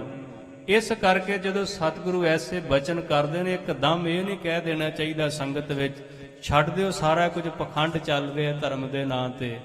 ਦੇਖੋ ਇੱਕ ਪਾਸੇ ਬਾਣੀ ਕਹਿ ਰਹੀ ਹੈ ਜਲ ਕੇ ਮੱਜਨ ਜੇ ਗਤ ਹੋਵੇ, ਨਿਤ ਨਿਤ ਮੇਂਢਕ ਨਹਾਵੇ। ਵੀ ਜੇ ਨਹਾਉਣ ਦੇ ਨਾਲ ਹੀ ਰੱਬ ਮਿਲਦਾ ਹੈ ਤੇ ਡੱਡੂ ਤੇ ਰਹਿੰਦਾ ਹੀ ਪਾਣੀ ਵਿੱਚ ਹੈ। ਤੇ ਜੇ ਮੈਂ ਇੰਨੀ ਗੱਲ ਸੰਗਤ ਵਿੱਚ ਬੋਲ ਕੇ ਚਲਾ ਜਾਵਾਂ ਵੀ ਇਸ਼ਨਾਨ ਕਰਨ ਦੀ ਕੋਈ ਲੋੜ ਨਹੀਂ, ਦੇਖੋ ਬਾਣੀ ਆ ਗੱਲ ਕਹਿ ਰਹੀ ਹੈ। ਪਰ ਉਸ ਪੰਕਤੀ ਦੇ ਫਿਰ ਅਰਥ ਕੌਣ ਕਰੇਗਾ? ਗੁਰ ਸਤਿਗੁਰ ਕਾ ਜੋ ਸਿੱਖ ਅਖਾਏ, ਸੋ ਭਲ ਕੇ ਉਠ ਹਰ ਨਾਮ ਧਿਆਵੇ। ਉਦਮ ਕਰੇ ਭਲ ਕੇ ਪ੍ਰਭਾਤੀ, ਇਸ਼ਨਾਨ ਕਰੇ ਅੰਮ੍ਰਿਤ ਸਰਨ ਆਏ। ਨਾਨਕ ਜੀਵਦਿਆਂ ਮੋਇਆ ਗਤ ਹੋਏ, ਜਾਂ ਸਿਰ ਪਾਈਏ ਪਾਣੀ। ਇਸ ਕਰਕੇ ਕਦੀ ਵੀ ਇੱਕ ਪੱਖ ਲੈ ਕੇ ਉਸੇ ਵੇਲੇ ਐਲਾਨ ਨਹੀਂ ਕਰ ਦੇਣਾ ਚਾਹੀਦਾ ਵੀ ਪਿਛਲਾ ਕਰਮ ਆ ਛੱਡ ਦਿਓ, ਜੋ ਮੈਂ ਹੁਣ ਸਟੇਜ ਤੋਂ ਕਹਿ ਦਿੱਤਾ ਇਹਨੂੰ ਸਾਰੇ ਮੰਨ ਲਓ। ਇੱਕ ਪਾਸੇ ਸਤਿਗੁਰੂ ਕਹਿ ਰਹੇ ਨੇ ਉਸ ਮਾਂ ਨੂੰ ਧਿਰਕਾਰ ਹੈ ਜਿਹਦੀ ਕੁੱਖ ਤੋਂ ਪੈਦਾ ਹੋਣ ਵਾਲਾ ਪਖੰਡੀ ਬਣ ਗਿਆ ਹੈ। ਕਬੀਰ ਮਾਏ ਮੁੰਡੋਂ ਤੇ ਗੁਰੂ ਕੀ ਜਾਂ ਤੇ ਭਰਮ ਨਾ ਜਾਏ। ਕੀ ਹੁਣ ਸਾਰਿਆਂ ਦੀਆਂ ਮਾਵਾਂ ਨੂੰ ਨਿਰਾਦਰ ਦੀ ਨਿਗਾਹ ਨਾਲ ਦੇਖਣਾ ਚਾਹੀਦਾ ਹੈ? ਨਹੀਂ ਨਹੀਂ। ਨਾਲ ਹੀ ਸਤਿਗੁਰੂ ਕਹਿੰਦੇ ਨੇ ਧੰਨ ਧੰਨ ਸੋ ਜਨਨੀ ਜਿਨ ਗੁਰੂ ਜਣਿਆ ਮਾਏ। ਦੂਸਰਾ ਬਚਨ ਵੀ ਨਾਲ ਹੈ। ਇੱਕ ਪਾਸੇ ਕਹਿ ਰਹੇ ਨੇ ਉਹ ਮਾਂ ਧਿਰਕਾਰ ਜੋਗ ਹੈ ਜਿਹੜੀ ਬੱਚੇ ਨੂੰ ਬੰਦਗੀ ਵਾਲੇ ਪਾਸੇ ਨਹੀਂ ਲਾ ਸਕੀ। ਸਚਾਈ ਹੈ ਜੇ ਕੁਲ ਪੂਤ ਨਾ ਗਿਆਨ ਵਿਚਾਰੀ, ਵਿਧਵਾ ਕਸ ਨਾ ਭਈ ਮਹਤਾਰੀ। ਤੇ ਦੂਸਰੇ ਬੰਨੇ ਸ਼ਬਦ ਕੀ ਕਹਿੰਦੇ ਨੇ, ਧੰਨ ਜਣੇ ਦੀ ਮਾਓ ਆਏ ਸਫਲ ਸੇ। ਸੋ ਇਸ ਕਰਕੇ ਕਦੀ ਵੀ ਇੱਕ ਪੱਖ ਲੈ ਕੇ ਉਸੇ ਵੇਲੇ ਨਹੀਂ ਨਿਰਣਾ ਕਰ ਲੈਣਾ। ਹਜੂਰ ਕਿਰਪਾ ਕਰਕੇ ਕਹਿ ਰਹੇ ਨੇ, ਬਚਨ ਕਹਿੰਦੇ ਨੇ ਸੁਣੋ ਪੰਡਤ ਜੀ, ਅਸੀਂ ਵੀ ਠਾਕਰ ਨੂੰ ਪੂਜਦੇ ਹਾਂ, ਸਾਡੇ ਘਰ ਵਿੱਚ ਵੀ ਸੇਵਾ ਦਾ ਵਿਧਾਨ ਹੈ, ਅਸੀਂ ਵੀ ਪੂਜਾ ਅਰਚਨਾ ਸਭ ਕੁਝ ਕਰਦੇ ਹਾਂ, ਅਸੀਂ ਗੁਰੂ ਦਾ ਸਤਿਕਾਰ ਕਰਦੇ ਹਾਂ। ਪਰ ਕਿਹੜੇ ਗੁਰੂ ਦਾ? ਅਸੀਂ ਪੱਥਰ ਅੱਗੇ ਫੁੱਲ ਨਹੀਂ ਰੱਖ ਕੇ ਬੈਠੇ। ਸਦ ਸੁਣਦਾ, ਸਦ ਵੇਖਦਾ, ਸਰਬ ਰਹਿਆ ਭਰਪੂਰ। ਅਸੀਂ ਉਹਦੇ ਉੱਤੇ ਚੌਰ ਕਰਦੇ ਪਏ ਹਾਂ, ਉਹਦੇ ਅੱਗੇ ਫੁੱਲ ਰੱਖਦੇ ਪਏ ਹਾਂ, ਉਹਦੇ ਅੱਗੇ ਸ਼ਸਤਰ ਰੱਖੇ ਨੇ ਜਿਹੜਾ ਸਾਡੇ ਮਨ ਨੂੰ ਹਰ ਵਕਤ ਸੁਣਦਾ ਪਿਆ ਹੈ, ਵੇਖਦਾ ਪਿਆ। ਅਸੀਂ ਕਿਸੇ ਨਰਜਿੰਦ ਜੜ ਦੇ ਪੁਜਾਰੀ ਨਹੀਂ। ਉਸ ਅਕਾਲ ਪੁਰਖ ਦੀ ਵਾਹੋ ਵਾਹੋ ਬਾਣੀ, ਨਿਰੰਕਾਰ ਹੈ ਬਾਣੀ ਗੁਰੂ, ਗੁਰੂ ਹੈ ਬਾਣੀ ਵਿੱਚ ਬਾਣੀ ਅੰਮ੍ਰਿਤ ਸਾਰੇ। ਅਸੀਂ ਉਸ ਬਾਣੀ ਦੇ ਪੁਜਾਰੀ ਹਾਂ। ਆਠ ਪਹਿਰ ਉਦਕ ਇਸ਼ਨਾਨੀ। ਹੁਣ ਮਹਾਰਾਜ ਕਹਿੰਦੇ ਸੁਣੋ ਪੰਡਤ ਜੀ, ਜਿਸ ਅਸੀਂ ਸਾਡੇ ਘਰ ਵਿੱਚ ਜਿਸ ਸਾਲ ਗ੍ਰਾਮ ਦੀ ਪੂਜਾ ਹੁੰਦੀ ਏ ਉਹ ਕੈਸਾ ਹੈ? ਆਠ ਪਹਿਰ ਉਦਕ ਇਸ਼ਨਾਨੀ। ਤੁਸੀਂ ਤਾਂ 2 ਵਕਤ ਆਪਣੇ ਠਾਕੁਰ ਨੂੰ ਇਸ਼ਨਾਨ ਕਰਾਉਂਦੇ ਹੋ, ਪਾਣੀ ਨਾਲ ਧੋਂਦੇ ਹੋ। ਸਾਡਾ ਠਾਕੁਰ ਤੇ ਹਰ ਵਕਤ ਹੀ ਇਸ਼ਨਾਨ ਕਰਦਾ ਹੈ। ਉਹ ਤਾਂ ਜਿੰਨੇ ਵੀ ਜਲ ਦੇ ਵਿੱਚ ਜੀਵ ਰਹਿੰਦੇ ਨੇ, 42 ਲੱਖ ਜੀ ਜਲ ਮੈਂ ਹੋਤੇ, 42 ਲੱਖ ਜੀਵ ਧਰਤੀ ਤੇ ਰਹਿੰਦੇ ਨੇ, ਇੰਨੀਆਂ ਜੂਨਾਂ ਪਾਣੀ ਵਿੱਚ ਰਹਿੰਦੀਆਂ ਨੇ। ਹਜੂਰ ਕਹਿੰਦੇ ਉਹ ਤਾਂ ਉਹਨਾਂ ਦੇ ਵਿੱਚ ਸਮਾਇਆ ਹੋਇਆ ਜਿਹੜੇ ਜੀਵ ਪਾਣੀ ਵਿੱਚ ਰਹਿੰਦੇ ਨੇ। ਸਾਡਾ ਠਾਕੁਰ ਤੇ ਹਰ ਵਕਤ ਹੀ ਇਸ਼ਨਾਨ ਕਰ ਰਿਹਾ ਹੈ। ਸਾਧੀ ਭੋਗ ਲਗਾਏ ਸੋ ਗਿਆਨੀ। ਔਰ ਉਹ ਐਸਾ ਅੰਤਰਜਾਮੀ ਹੈ, ਤੁਸੀਂ ਤਾਂ ਪਤਾ ਨਹੀਂ ਦਿਨ ਵਿੱਚ 2 ਕਿ 3 ਵਾਰ ਆਪਣੇ ਠਾਕੁਰ ਨੂੰ ਭੋਗ ਲਵਾਉਂਦੇ ਹੋ। ਸਾਡਾ ਠਾਕੁਰ ਤੇ ਹਰ ਇੱਕ ਸਰੀਰ ਦੇ ਵਿੱਚ ਬੈਠਾ ਹੈ। ਜਦੋਂ ਵੀ ਕਿਸੇ ਨੂੰ ਭੁੱਖ ਲੱਗਦੀ ਹੈ ਉਹਦਾ ਭੋਗ ਵੀ ਨਾਲ ਹੀ ਲੱਗ ਜਾਂਦਾ ਹੈ। ਉਹ ਸਾਰਿਆਂ ਦੇ ਵਿੱਚ ਸਮਾ ਕੇ ਸਾਰਿਆਂ ਦੇ ਵਿੱਚ ਆਪ ਹੀ ਭੋਜਨ ਛਕ ਰਿਹਾ ਹੈ। ਦੇਖੋ, ਪੂਜਾ ਤੋਂ ਉਹਨੂੰ ਮਨਾ ਨਹੀਂ ਕੀਤਾ, ਪਰ ਸਰਗੁਣ ਤੋਂ ਨਿਰਗੁਣ ਤੱਕ ਕਿਵੇਂ ਲੈ ਕੇ ਜਾਂਦੇ ਨੇ, ਸਤਿਗੁਰੂ ਦਾ ਆਪਣਾ ਢੰਗ ਹੈ। ਸਰਗੁਣ ਵਿੱਚੋਂ ਕੱਢ ਕੇ ਉਹਨੂੰ ਨਿਰਗੁਣ ਵਿੱਚ ਲਿਜਾ ਰਹੇ ਨੇ ਕਿ ਤੂੰ ਸੀਮਾ ਵਿੱਚ ਬੈਠਾ, ਠੀਕ ਹੈ, ਤੂੰ ਜੋ ਕਰਦਾ ਪਿਆ ਠੀਕ ਹੈ, ਪਰ ਇਸ ਸੀਮਾ ਨੂੰ ਛੱਡ, ਇਹਨਾਂ ਹੱਦਾਂ ਨੂੰ ਛੱਡ, ਉਸ ਨਿਰਾਕਾਰ ਦੀ ਪੂਜਾ ਵਿੱਚ ਜੁੜ। ਉਹਦੀ ਪੂਜਾ ਦਾ ਵਿਧਾਨ ਇਹ ਹੈ, ਬਿਰਥਾ ਕਾਹੂ ਛੋੜੈ ਨਾਹੀ। ਕਹਿਣ ਲੱਗੇ ਫਿਰ ਉਹ ਕਿਸੇ ਦੀ ਬਿਰਥਾ ਸੁਣ ਕੇ ਉਹਨੂੰ ਛੱਡਦਾ ਨਹੀਂ। ਹਰ ਇੱਕ ਦੀ ਅਰਦਾਸ ਨੂੰ ਸੁਣਨ ਵਾਲਾ, ਜਿਸ ਸਾਲਗ੍ਰਾਮ ਦੀ ਅਸੀਂ ਸੇਵਾ ਕਰਦੇ ਹਾਂ। ਬਹੁਰ ਤਿਸ ਲਾਗਹਿ ਪਾਈ। ਹਾਂ, ਬਾਰ-ਬਾਰ ਅਸੀਂ ਉਹਦੇ ਅੱਗੇ ਡੰਡੌਤ ਕਰਦੇ ਹਾਂ। ਹਰ ਵਕਤ ਅਸੀਂ ਝੁਕੇ ਰਹਿੰਦੇ, ਅਸੀਂ ਤਾਂ ਕਦੀ ਮੱਥਾ ਚੁੱਕਿਆ ਹੀ ਨਹੀਂ ਆਪਣੇ ਗੁਰੂ ਅੱਗੋਂ। ਹਰ ਵਕਤ ਉਹਦੇ ਹੁਕਮ ਦੇ ਵਿੱਚ, ਸਿੱਖ ਦੇ ਤੇ ਘਰ ਵਿੱਚ ਵੀ ਮੌਤ ਹੋਵੇ ਤੇ ਆਨੰਦ ਸਾਹਿਬ ਪੜ੍ਹਿਆ ਜਾਂਦਾ ਹੈ। ਅਸੀਂ ਤਾਂ ਉਹਦੇ ਹੁਕਮ ਦੇ ਕਦੀ ਵਿਰੋਧ ਵਿੱਚ ਖੜੇ ਹੀ ਨਹੀਂ। ਸਿੱਖ ਕਦੀ ਪਿੱਠ ਸਿਆਪਾ ਨਹੀਂ ਕਰਦਾ, ਇਹ ਨਹੀਂ ਕਹਿੰਦਾ ਰੱਬਾ ਤੂੰ ਮੇਰੇ ਨਾਲ ਕੀ ਕੀਤਾ ਹੈ। ਭਾਣਾ ਮੰਨ ਕੇ, ਹੁਕਮ ਮੰਨ ਕੇ, ਹੁਕਮ ਵਿੱਚ ਚੱਲਦੇ ਹਨ। ਸਾਲਗ੍ਰਾਮ ਹਮਾਰੇ ਸੇਵਾ।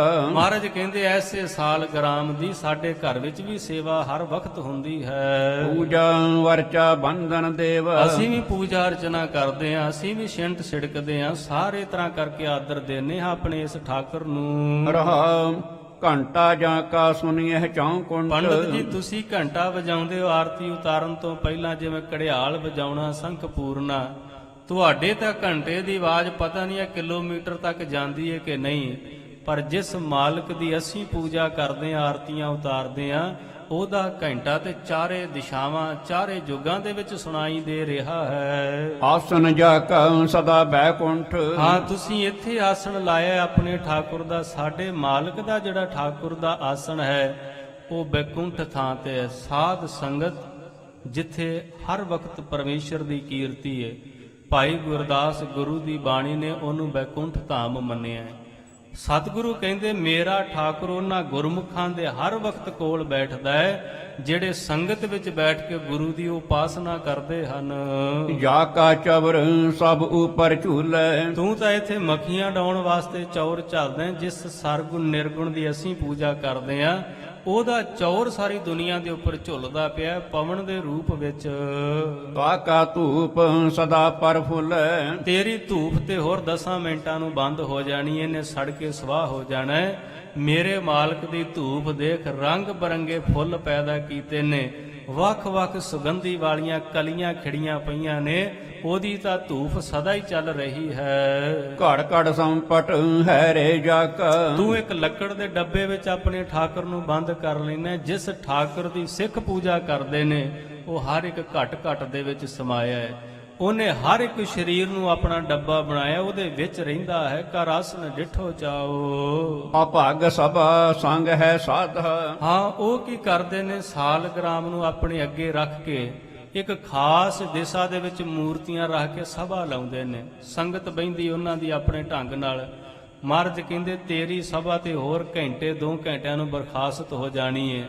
ਜਿਹੜੀ ਮੇਰੇ ਮਾਲਕ ਦੀ ਸਭਾ ਲੱਗਦੀ, ਜਦੋਂ ਸੰਤ ਜਨ ਬੈਠ ਕੇ ਜਪਦੇ ਨੇ, ਉਹ ਸੰਗਤ ਕਦੇ ਵੀ ਨਾਸ਼ਵਾਨ ਹੁੰਦੀ ਨਹੀਂ, ਨਾ ਉਹਨਾਂ ਨੂੰ ਕਦੇ ਮੌਤ ਆਉਂਦੀ। ਉਹ ਤਾਂ ਜੁਗੋ ਜੁਗ ਅਟਲ ਹੈ। ਆਰਤੀ ਕੀਰਤਨ ਸਦਾ ਆਨੰਦ। ਆਓ ਤਾਂ ਜਦੋਂ ਆਨੰਦ ਦੇ ਵਿੱਚ ਬੈਠ ਕੇ ਝੂਮ ਕੇ ਉਹਦੇ ਪਿਆਰ ਦੇ ਵਿੱਚ ਸ਼ਬਦਾਂ ਨੂੰ ਗਾਉਂਦੇ ਨੇ, ਉਹ ਮਾਲਕੀ, ਉਹ ਆਪਣੇ ਮਾਲਕ ਦੀ ਅਸੀਂ ਆਰਤੀ ਉਤਾਰਦੇ ਹਾਂ। ਮਹਿਮਾ ਸੁੰਦਰ ਸਦਾ ਬੇਅੰਤ। ਆਓ, ਐਸੇ ਸੁੰਦਰ ਮਾਲਕ ਦੀ ਮਹਿਮਾ ਸਦਾ ਹੀ ਬੇਅੰਤ ਹੋ ਰਹੀ ਹੈ। ਜਿਸ ਹੈ ਪ੍ਰਾਪਤ ਤਿਸ ਹੀ ਲਹਿਣਾ। ਹਾਂ, ਜਿਸ ਨੂੰ ਇਹ ਭਾਗ ਚੰਗੇ ਹੋਣੇ ਪ੍ਰਾਪਤੀ ਹੋ ਜਾਏ, ਉਸੇ ਨੂੰ ਹੀ ਐਸਾ ਠਾਕੁਰ ਨਸੀਬ ਹੁੰਦਾ ਹੈ। ਸੰਤ ਚਰਨ ਉਹ ਆਇਓ ਸਰਣ। ਔਰ ਜਿਹਨੂੰ ਐਸੇ ਸਾਲਗ੍ਰਾਮ ਦੀ ਝਲਕ ਪੈ ਜੇ, ਉਹ ਸੰਤਾਂ ਦੀ ਸ਼ਰਨ ਵਿੱਚ ਆ ਜਾਂਦਾ ਹੈ। ਸਾਰੇ ਟੀਕਾਕਾਰਾਂ ਨੇ ਇੱਥੇ ਅਰਥ ਸੰਤ ਹੀ ਕੀਤੇ ਨੇ, ਸੰਤਾਂ ਦੀ ਸੰਗਤ ਵਿੱਚ। ਭਾਵੇਂ ਕਿ ਕਈ ਬੜੇ ਨਿਰਾਦਰਯੋਗ ਸ਼ਬਦ ਵਰਤਦੇ ਨੇ, ਪਰ ਯਾਦ ਰੱਖਿਓ ਜਿਸ ਨੂੰ ਵੀ ਮਾਲਕ ਦੇ ਘਰ ਦੀ ਥੋੜੀ ਜਿਹੀ ਵੀ ਝਲਕ ਪਈ ਉਹ ਸੰਤ ਦੀ ਸ਼ਰਨ ਵਿੱਚ ਆਉਂਦਾ ਹੈ, ਕਿਉਂਕਿ ਉਹਦੀ ਹਾਜ਼ੂਰੀ ਵਿੱਚ ਉਹਨੂੰ ਹਰ ਵਕਤ ਉਸ ਮਾਲਕ ਦਾ ਦੀਦਾਰ ਹੁੰਦਾ ਹੈ। ਭਗਤ ਤਰਲੋਚਨ ਜੀ ਕਹਿੰਦੇ, ਜਿਸ ਦਿਨ ਮੈਂ ਸੰਤਾਂ ਦੀ ਸੰਗਤ ਵਿੱਚ ਗਿਆ, ਜੇ ਕੋ ਮੂੰਹ ਉਪਦੇਸ਼ ਕਰਤ ਹੈ ਤਾਂ ਵਾਣ ਤ੍ਰਿਣ ਰਤੜਾ ਨਾਰਾਇਣ। ਉਹਨਾਂ ਦੀ ਸੰਗਤ ਵਿੱਚ ਬੈਠ ਕੇ ਮੈਨੂੰ ਇਸ ਗੱਲ ਦੀ ਸਮਝ ਪਈ ਕਿ ਜਿਸ ਨੂੰ ਮੈਂ ਪੱਥਰ ਦੇ ਵਿੱਚ ਸਮਝਦਾ ਸੀ, ਪੂਜਾ ਕਰਦਾ ਸੀ, ਉਹ ਤਾਂ ਵਾਣ ਤ੍ਰਿਣ ਦੇ ਵਿੱਚ ਇੱਕ ਸਾਰ ਰਤਿਆ ਹੋਇਆ ਹੈ, ਸਾਰਿਆਂ ਦੇ ਵਿੱਚ ਉਸੇ ਦਾ ਹੀ ਜਲਵਾ ਦਿਖ ਰਿਹਾ ਹੈ। ਹਾਥ ਚੜਿਓ ਹਰ ਸਾਲ ਗਰਾਮ। ਹਾਂ, ਜਿਹਦੇ ਵੀ ਹੱਥ ਚੜੇ ਦਾ ਅਰਥ ਹੈ ਜਿਹਦੇ ਵੀ ਭਾਗਾਂ ਕਰਕੇ ਜਿਹਦੇ ਜੀਵਨ ਵਿੱਚ ਉਹ ਮਾਲਕ ਆ ਗਿਆ ਹੈ। ਕਹੋ ਨਾਨਕ ਗੁਰ ਕੀਨੋ ਦਾਨ। ਗੁਰੂ ਅਰਜਨ ਸਾਹਿਬ ਮਹਾਰਾਜ ਕਹਿੰਦੇ, ਕਹੋ ਨਾਨਕ ਗੁਰ ਕੀਨੋ ਦਾਨ। ਇਹ ਦਾਨ ਦਿੱਤਾ ਹੈ ਮੇਰੇ ਪਰਮੇਸ਼ਰ ਵਾਹਿਗੁਰੂ ਨੇ ਮੈਨੂੰ। ਗੁਰੂ ਨੇ ਤਰੁੱਠ ਕੇ ਮੈਨੂੰ ਇਹ ਭਾਗਾਂ ਵਿੱਚ ਇਹ ਦਾਤ ਬਖਸ਼ੀ ਹੈ ਕਿ ਮੈਂ ਉਸ ਮਾਲਕ ਦੀ ਹਜ਼ੂਰੀ ਵਿੱਚ ਰਹਿ ਕੇ ਵਿਸ਼ਾਲ ਪ੍ਰਭੂ ਦੀ ਆਰਤੀ ਉਤਾਰ ਸਕਾਂ, ਪੂਜਾ ਕਰ ਸਕਾਂ। ਐਸੇ ਦ੍ਰਿੜ ਨੂੰ ਸੰਕਲਪ ਨੂੰ ਦ੍ਰਿੜ ਕਰਾਉਂਦਿਆਂ ਧੰਨ ਗੁਰੂ ਤੇਗ ਬਹਾਦਰ ਮਹਾਰਾਜ, ਜਿਨ੍ਹਾਂ ਦਾ ਅੱਜ ਸ਼ਹੀਦੀ ਦਿਹਾੜਾ ਸੰਗਤਾਂ ਬੜੀ ਭਾਵਨਾ ਦੇ ਨਾਲ ਵੈਰਾਗ ਦੇ ਵਿੱਚ ਬਾਣੀ ਪੜ੍ਹ ਕੇ, ਸੇਵਾ ਦੁਆਰਾ ਲੰਗਰ ਲਗਾ ਕੇ ਸ਼ਰਧਾ ਭਾਵਨਾ ਨਾਲ ਮਨਾ ਰਹੀਆਂ ਨੇ।